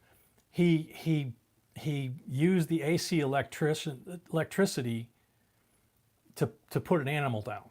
Okay, so if you look up the history, you'll find some of this stuff. It got really bizarre, but Tesla won the bid to light the City of Lights. And when that happened, Edison was in such a rage that he threatened Tesla with a lawsuit if he used any of his patents from Edison. Edison actually didn't invent most of his stuff. The people that worked for him, like Tesla at one point, actually did most of the inventions. They were producing something like 50 to 100 patents a day out of Edison's workshop. So think about it. He had like 30, 40 people working for him. And yeah, Albert Einstein once said Nikola Tesla was the smartest man alive, and he was. He actually invented radar, cell phones, transmitting power and radio waves over the air. He invented the radio, which Marconi was credited with until about 20 years ago. They went back and somebody protested, and they checked, and they found out that Marconi used 27 patents of Nikola Tesla's to create the radio that he claimed that he invented. So they've pulled the credit from Marconi and reassigned the invention of the radio to Nikola Tesla long after his passing. But because he couldn't use any of, and Edison was smart in a business sense.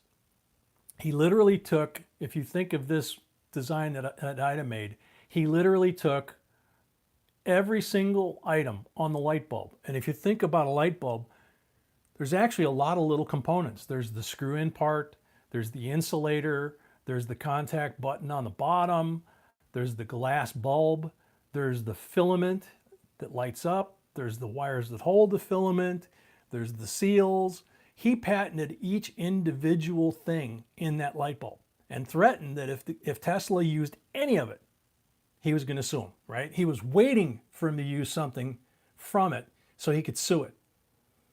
Tesla, being who he was, he turns around and invents, with his AC power, he invents not a curved bulb, but a straight tube.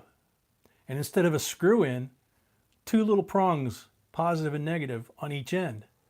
And instead of a filament, gas inside of the tube. And when the positive and negative are charged, the gas inside the tube lights up. Basically a fluorescent light bulb or neon light bulb. So in this case, all these lights were clear, they were white. So he made 1 million fluorescent light bulbs and invented them to get past Edison's blockage with the patents. And like Makoto says, in your face, Edison, because this, the City of Lights, think about that. You're talking 1892. They hadn't invented the airplane yet. Electricity was obviously brand new, right? Most people didn't have them in their homes. Most homes didn't even have indoor plumbing. There might be one bathroom for an entire house, or even in the city, they might still have an outhouse in the city of Chicago. Okay, a lot of neighborhoods still didn't have indoor plumbing in 1892. That's why the Chicago River, they reversed the flow of the river into Lake Michigan. It used to flow out of Lake Michigan. It now flows into Lake Michigan because back in the 1890s, it was basically a giant sewer drain. It still is, kind of.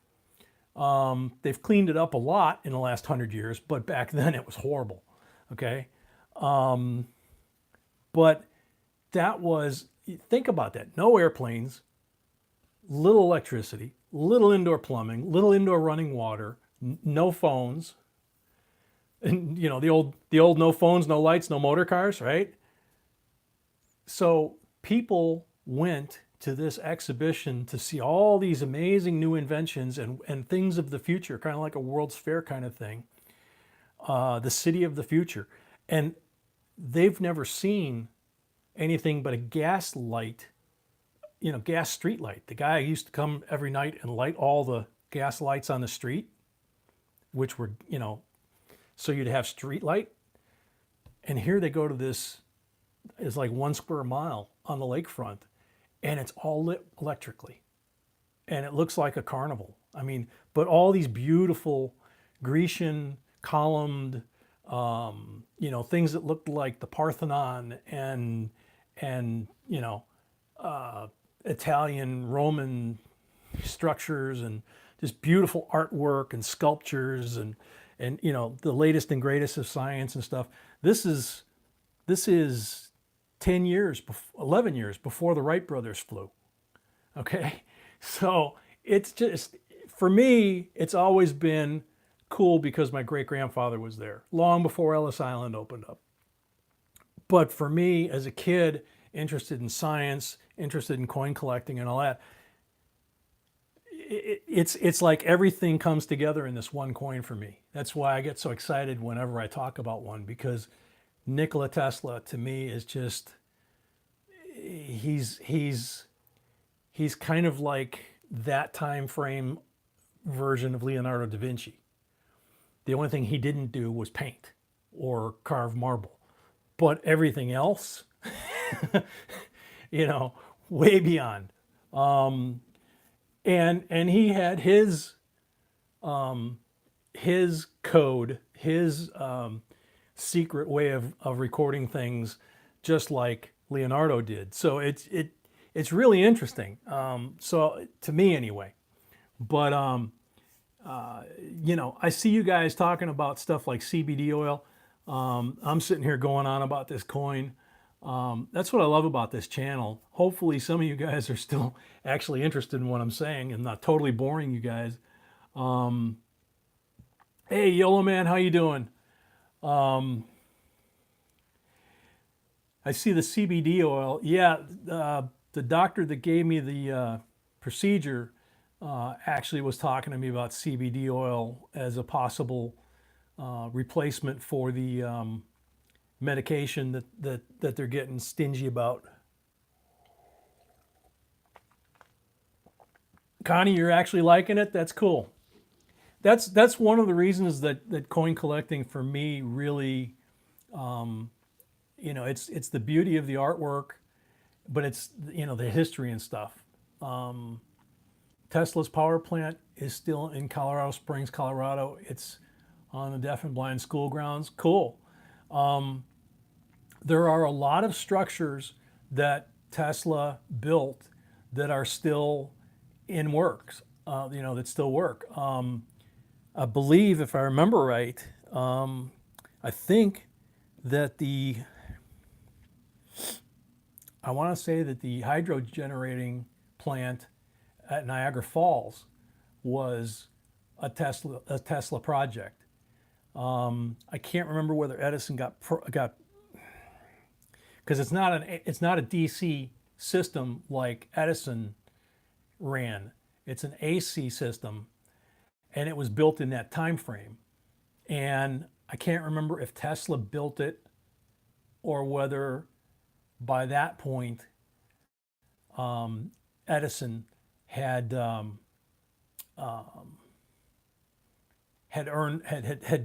basically gotten the rights to use it, because after a while, it's like medicine. After a while, it becomes public use.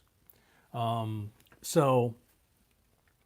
of like name brand medication, and after a while, the pharmaceuticals exactly. The pharmaceuticals after a while, they have the right to do generic.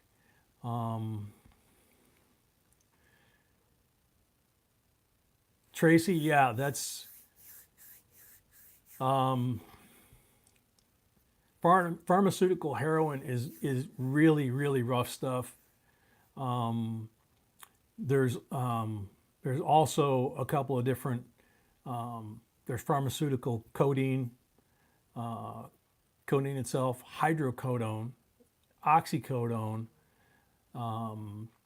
Hydrocodone is more of a morphine, but it's not morphine. So there's a lot of different ones that fall into those categories. But, Norco is another one. But anything with codeine, I'm allergic to. Anything with penicillin, I'm allergic to. So, they start running down the options of what they can give me. And oxy is one that I absolutely cannot take. It does really, really bad things to me. And found that out the hard way. And so they took me off of that and gave me something else years ago, even before I hurt my back.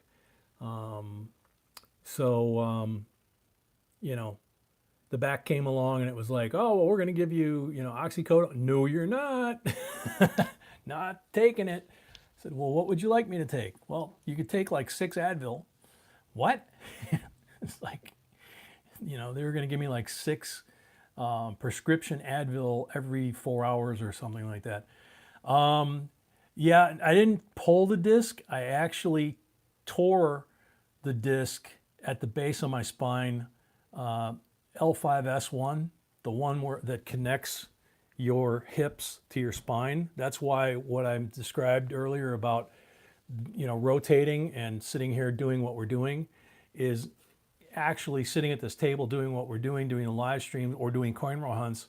If I'm wedged in here, like in a live stream, it's actually, the way I've been doing it is actually the worst thing I could do for my back, because the disc that I tore is the one that allows you to rotate from side to side, but it's also the one that allows you to twist.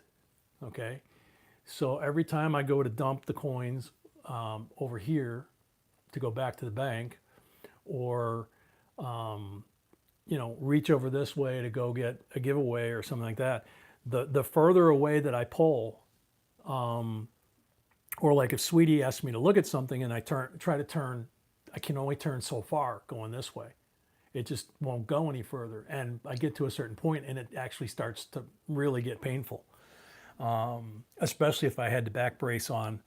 I put 2 1-inch tears in that disc. No, I won't do Advil. Advil will not only kill your liver, it will actually eat a hole in your gut. And I know that because I had a guy that worked with me, and he was at home after work, and he had a very high stress job where we worked, a lot of responsibility, and he was taking Advil like candy because he was getting headaches like crazy, and from the stress. And I mean, he had the jitters. He was that stressed out by the job. I didn't realize how stressed he was. And he went home one night, and the next day his wife called up and said that he was in the hospital and wasn't going to be back in work for maybe a week or 2. He had to have surgery. And he came back to work, and we found out that because of all the Advil he had taken, it actually had eaten a hole in his stomach, and he had gone to the bathroom at home, and his wife couldn't find him. And she's beating on the bathroom door, and he's not responding, and she couldn't get the bathroom door open. She called the paramedics. They came, got the door open. He's on the bathroom floor and, bleeding internally. And they took him to the hospital, and, he wound up having to have surgery on his intestines. So it's, even regular Advil that you buy at the store, if you take too much, it's like anything. If you take too much of it, it can eat you up. Okay. Scott, I'm the same thing with penicillin. I can't take penicillin. It affects my breathing. I I can't take the oxycodone for a lot of reasons. Anything with codeine, I have the same reaction that I have with penicillin. So it really, really limits down what methods they have to treat me. They tried giving me, I laughed at them. It was like prescription strength. They called it something else, but it was like basically prescription strength Bengay.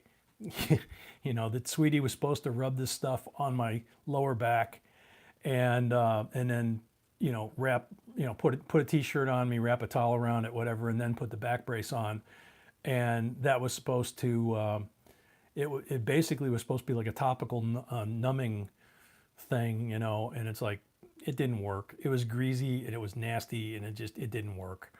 I'm sorry to hear that, Linda.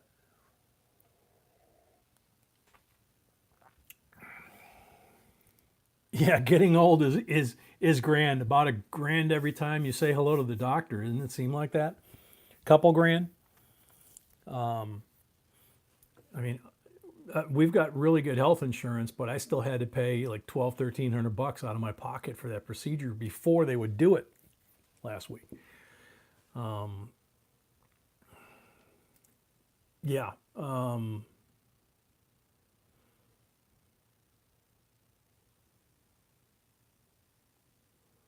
Yeah, Robert, I totally appreciate it. You guys, talking to you guys about your back issues and medication issues and mine, you guys are telling me options and things that I've been trying to research. Like we talked about, some of you guys have the cage, some of you guys have the titanium rods, and I haven't heard anything positive. The Somebody had the disc replacement with the spacer, I think it was, and that didn't. I don't, if I remember right, that didn't work real well. They were talking to me about burning the nerves, and a couple of you said that worked. One of you said it didn't work at all. They grow back. You got to do it every 6 months. And I was like, how's that different from what they're doing to me now? Every 6 to 9 months, I have to have the same procedure. So yeah, Ronnie, if you send in money, I've got to check the emails when we get done with the stream. Anybody that sent in money for tonight for rolls, you've got the option to either have it applied to Friday's live stream. We can carry it over, or we can issue you a refund. So if you just shoot us an email if you have sent money, and let us know what you want us to do, roll it over to Saturday, or issue the refund. We're good with either one. But B's not feeling well, and so I'm flying solo. We got no rolls. I only got one laptop. Tried to do a giveaway, can't do the giveaway. So we're just kind of chatting about different stuff. I showed some coins and talked about that coin and the history, and now we're talking about our back problems. So Tracy, you're sleeping in the recliner. Yeah. Yeah, I totally hear you on that one. I had a recliner, and let's see, I had the recliner probably 9 years ago. I had, and I have to be careful because B doesn't like me talking about a lot of this stuff. Because it's pretty private, but I had literally a life-threatening illness. I'll say it that way, that required major surgery, and I mean major surgery. And I was in my early 50s, and the surgery was so severe and radical that I couldn't, I still really can't sit up, do like a sit up. I can't do it. To get out of bed, I basically have to lay on my side, swing my legs off the side, and then between the weight of my legs falling and my left hand, push myself up to a sitting position, and then from there I can stand up. But that first 6 months or a year, I was either sleeping on the couch, which we still have, or I was sleeping in the recliner because it just could not straighten out, couldn't lay flat, And the back, it hasn't been before I got that procedure last week. We've got one of the new bed in a box. We got that to replace the spring mattress, and it was horrible. So we got the foam bed in a box to replace that, thinking that it would make my back better, and it actually made B feel worse, and it actually is not helping my back. So, we're like you said, getting old is wonderful. It beats the alternative, but or so they say. But when we're not here, then they say that we're in a better place. So I'm not really sure. I guess we'll all find out, when that time comes, which is the correct answer. But anyway, it's 9 o'clock. We've been chatting. I've been talking for 2 hours. We've got 138 likes and 3 thumbs down. I don't know if it's the same usual 3 or if it's somebody that wanted us to have coin roll hunting and not sitting here talking about this kind of stuff. But Tim, I appreciate you saying that, but you know what? In all honesty,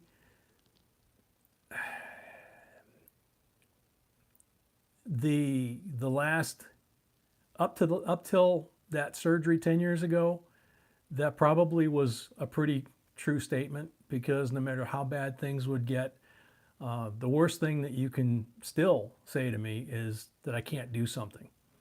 You better watch out, because I'm going to do everything I can to prove that I can, even if it winds up hurting me. And I've gotten myself in trouble a few times trying to prove that I could do something or that I can still do something. But the main reason why people would ever get that impression nowadays is because of my sweetie, because that's really her view of the world. Is she's very proud of her age that she's attained. She's very proud of the things she's accomplished.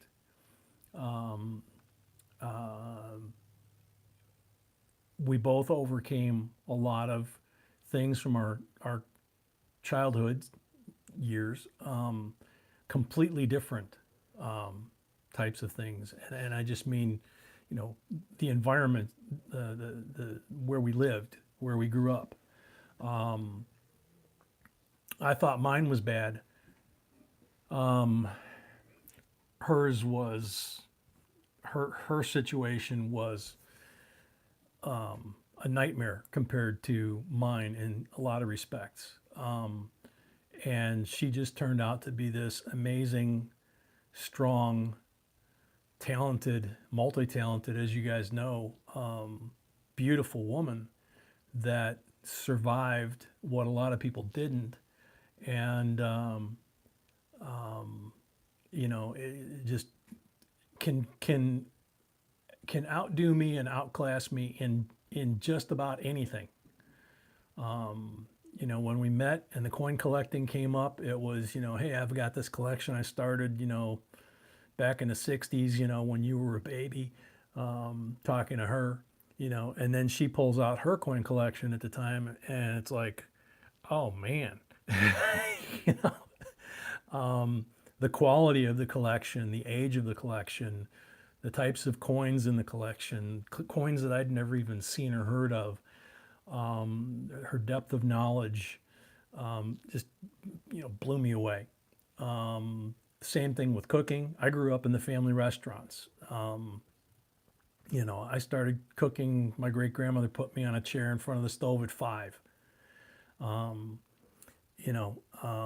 My own mother admitted to her grandchildren that I cooked better than her, and that the only person that cooked better than me was my great grandmother, her grandmother, until B came along.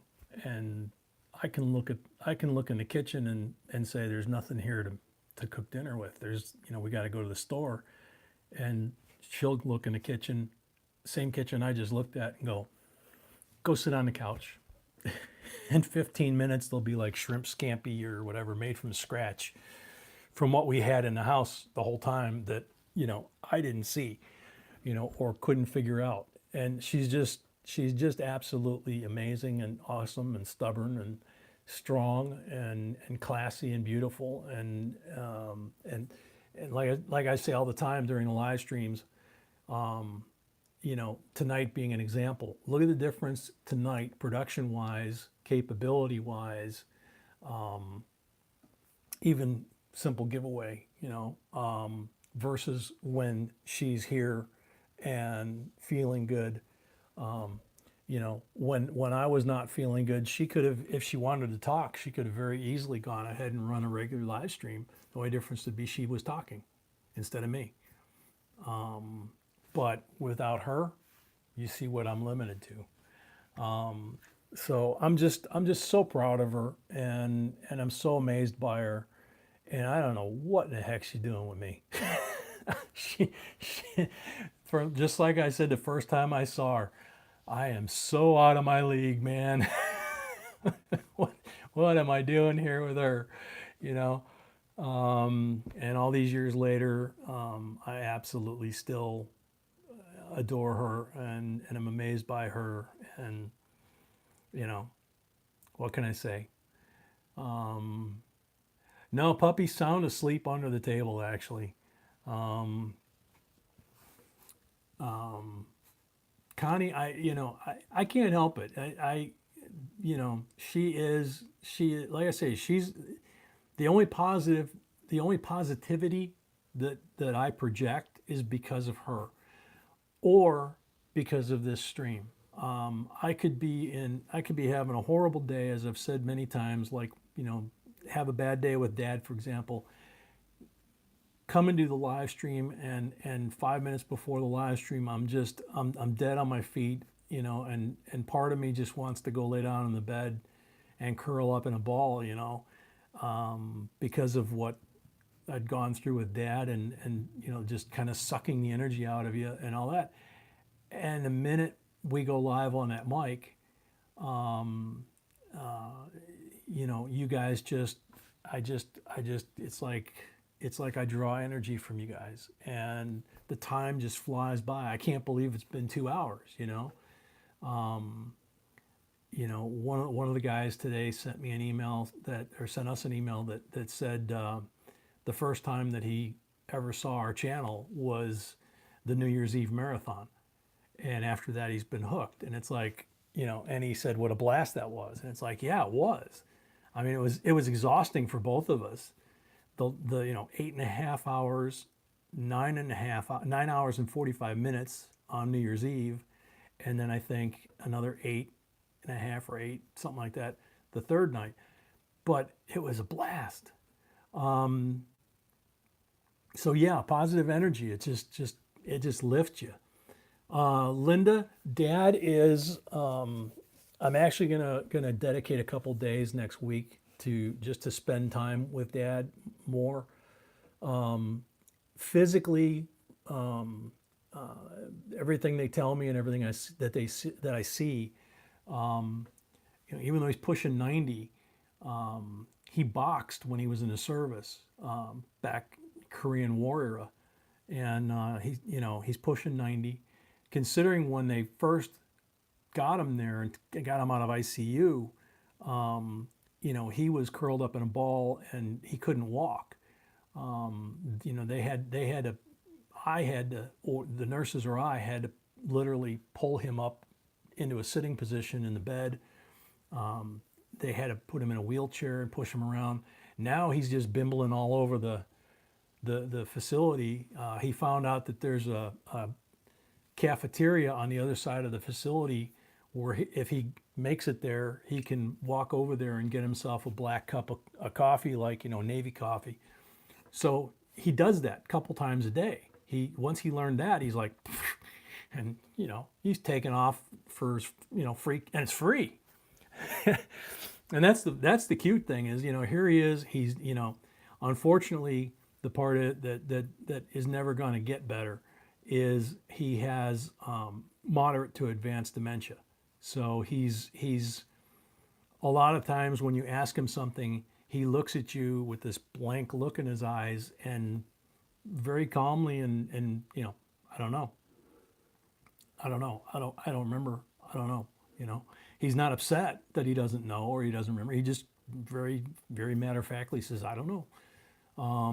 You know, but he knows where that cafeteria is, and he knows where that coffee is, you know. But it's tough because, you know, you try and he's at that age where you know he's not going to be around much longer, but he's still strong as heck. The nurses there are stunned when they've done physical therapy with him or they've tried to move him around, and they're like, you know, oh my gosh, you're really strong. And he goes, if you think I'm strong now, this is what's left of me. You should have seen me when I was boxing. And what's fun is when B and I are visiting him and we bring him like Burger King or coffee from McDonald's, which he really likes.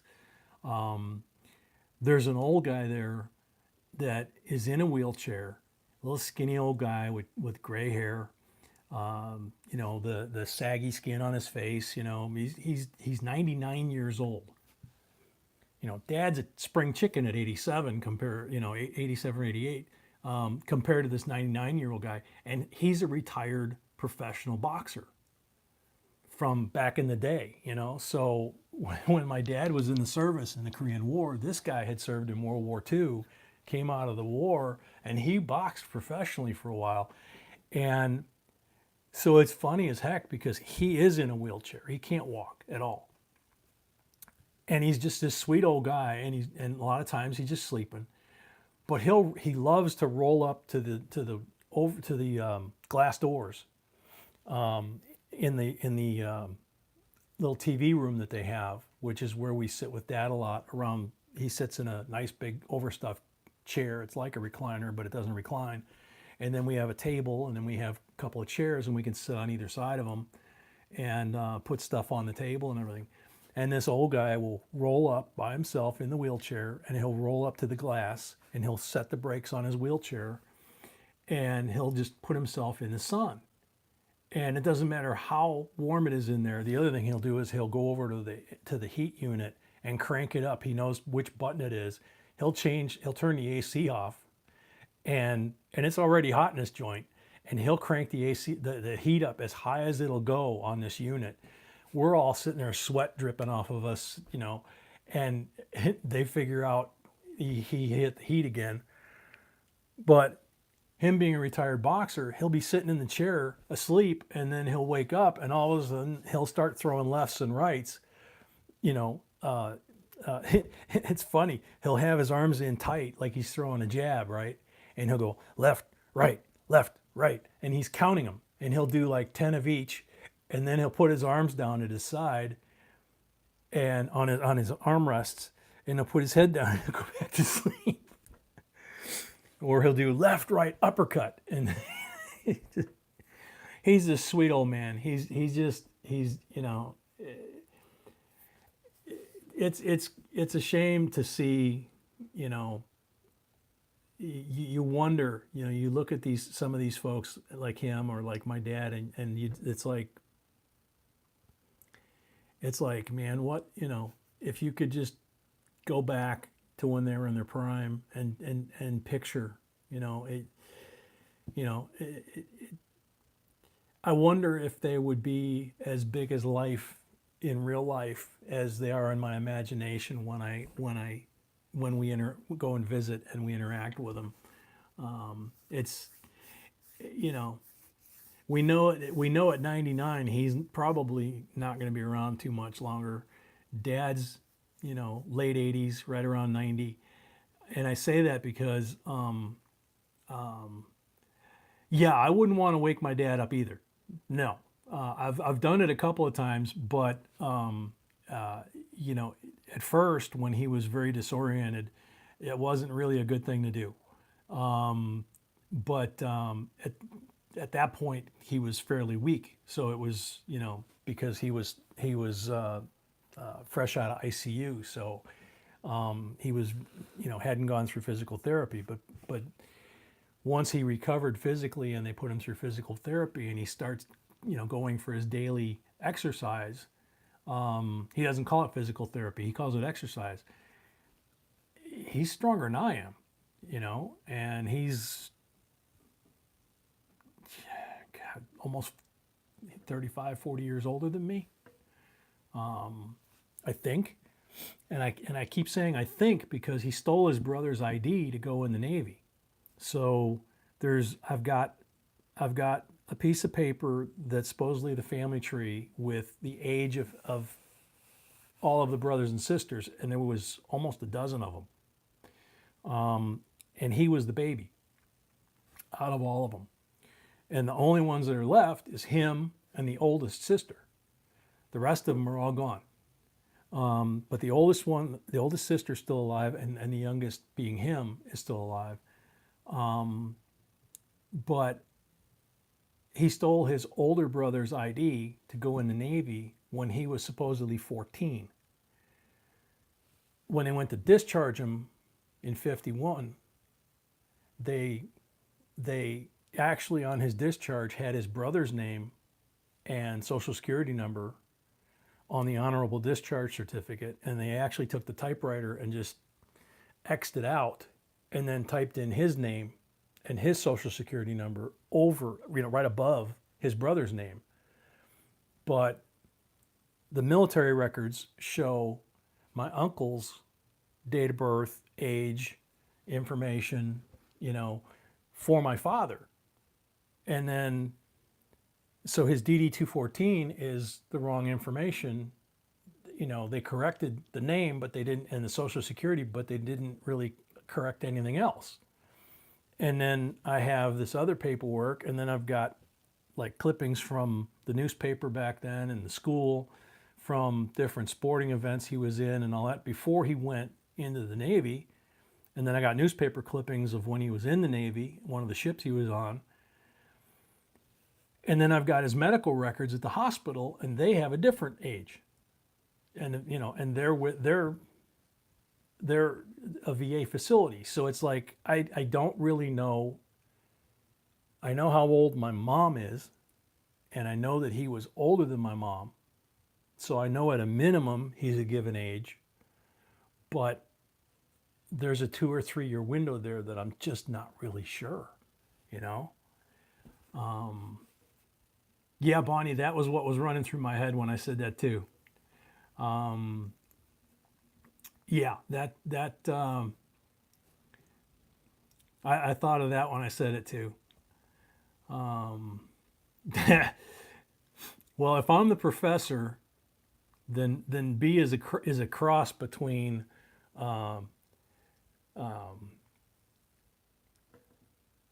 she's kind of built like Ginger, but she's a sweetheart like Marianne.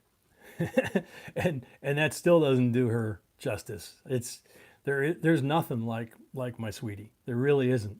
My great grandmother was the closest in my lifetime,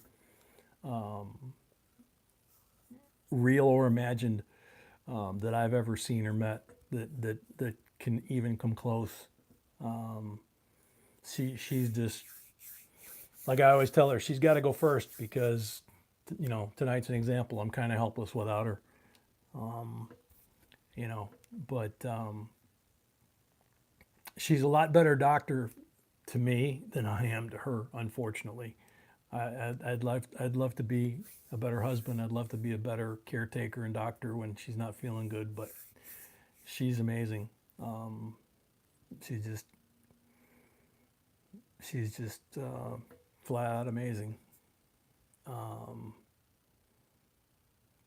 so anyway, um, so we've been chit chatting. I've been mostly talking. We're down to 50 viewers, which I appreciate you guys. The you know, the hardcore regulars that are sticking it out. Um,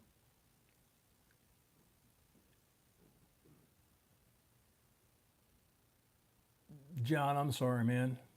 Um, you know, been in that position, and you know, it's tough. Um, Absolutely, absolutely. We will pray for you to get another job that'll help you cover that stuff. Um,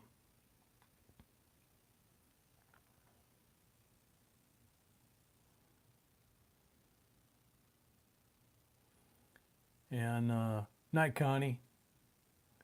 Um,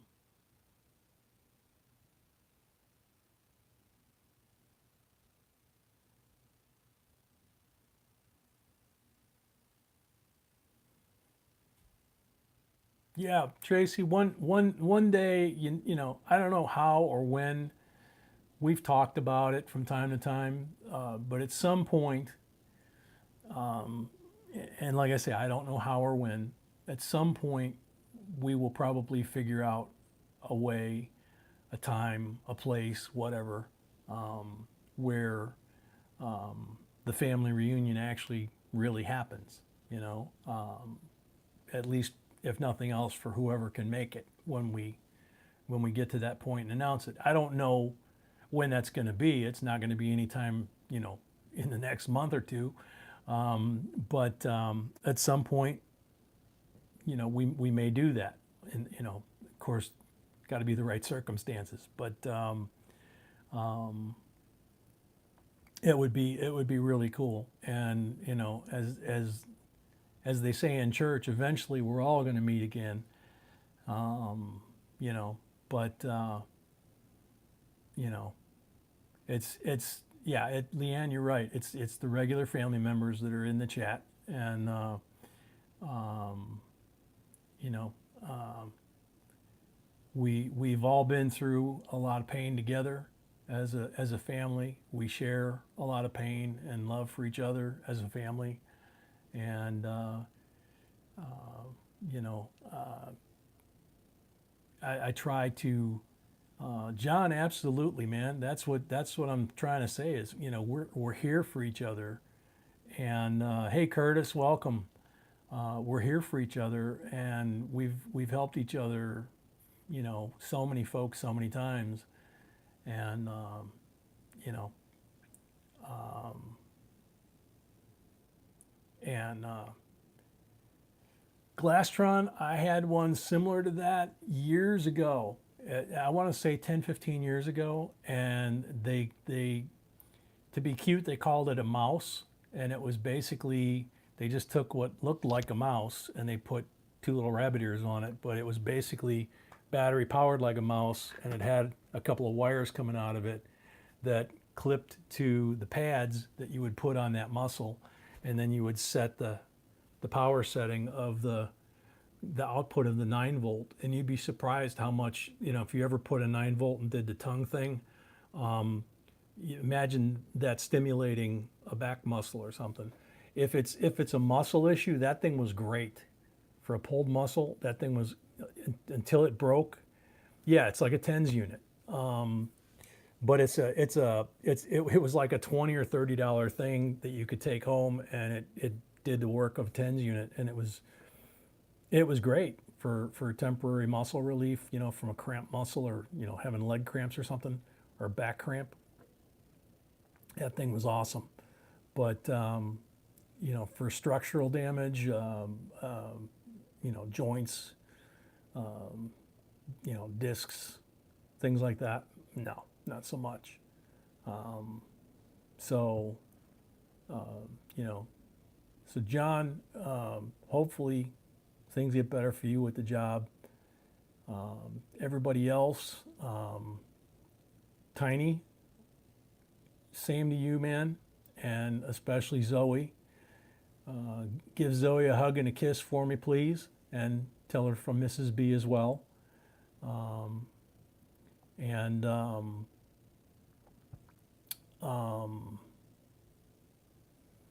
I think I'm going to go ahead and call it for the night. Appreciate y'all spending the night. Basically with a lonely old man that just wanted to talk to the family and not leave you guys hanging on a Wednesday night. And hopefully you enjoyed it being here and being able to talk to each other and being able to talk to me and being able to listen to me rant and tell stories and rather than just not having a live stream. We kind of talked and thought that this might be a little better. So glad you guys enjoyed it. Glad you had a good time. I'm a wonderful old man. Gee, thanks. Yeah, pickle juice is actually very good for cramps. There were football teams, college and professional. That's what they drink before and during football games when it's still hot out, is pickle juice. It actually something to do with what's in there from the pickling process. Actually hydrates you better than Gatorade. So yeah, that's very good for leg cramps. But a little hard to keep a jar of pickle juice in the refrigerator for when you need it at 3 o'clock in the morning. Rocky, good to be able to speak to all of you. And Tony, I will definitely take care of that woman of mine and give her as big a hug as she will let me. Don't want to hurt her though.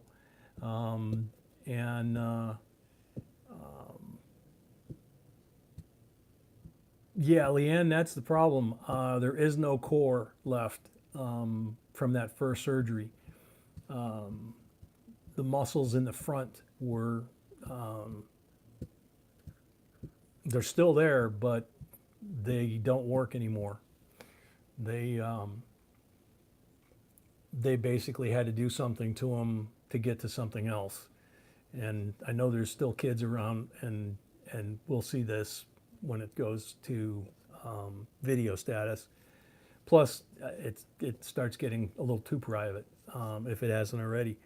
But that's the problem, is all of that work that my stomach and abdominal muscles should be helping with, they don't work. So my lower back's been doing the work of both, and eventually it got to a point it couldn't do it anymore, and that's when it gave out. So that's why my answer to a couple of geniuses that I used to work with that said, oh, well, this you can get better, and this and that'll get better, and it's like, you know what, dude, until they can come up with a way to grow me a new disc, it's not going to get better. Especially doing the physical job I was doing at the time. It's like no, it's not going to get better. Until they come up with a way for me to grow a new disc. Supposedly there is a therapy now, like the Olympic athletes and the pro athletes have used, that I've been hearing advertised quite a bit. But I'm not sure I'm buying into that yet. But like I keep saying, I'm just going to sit back for a while until it gets bad enough, or until I find a really, really bulletproof solution long term, and I just gotta tough it out. So, but anyway, it's it's by no means the same thing, and it's by no means really even close, but it's close enough that the thought just hit me that I almost hate saying goodnight to you folks as much as I do to my sweetie, because I hate to miss anything and I hate to say goodnight, but you know, we have to, and you guys have things to do, and I have a honey-do list, and I got to go check on her. So I will sign off, and thank you, Joni. I will do that. And so good night, as Bonnie says. Good night to the family. Sweet dreams. God bless. Thanks for spending the time, and see y'all Friday. Or I keep saying Friday. Maybe it's wishful thinking. I don't know. See y'all Saturday night. And until then, hope you all have a great week. And J&B signing out.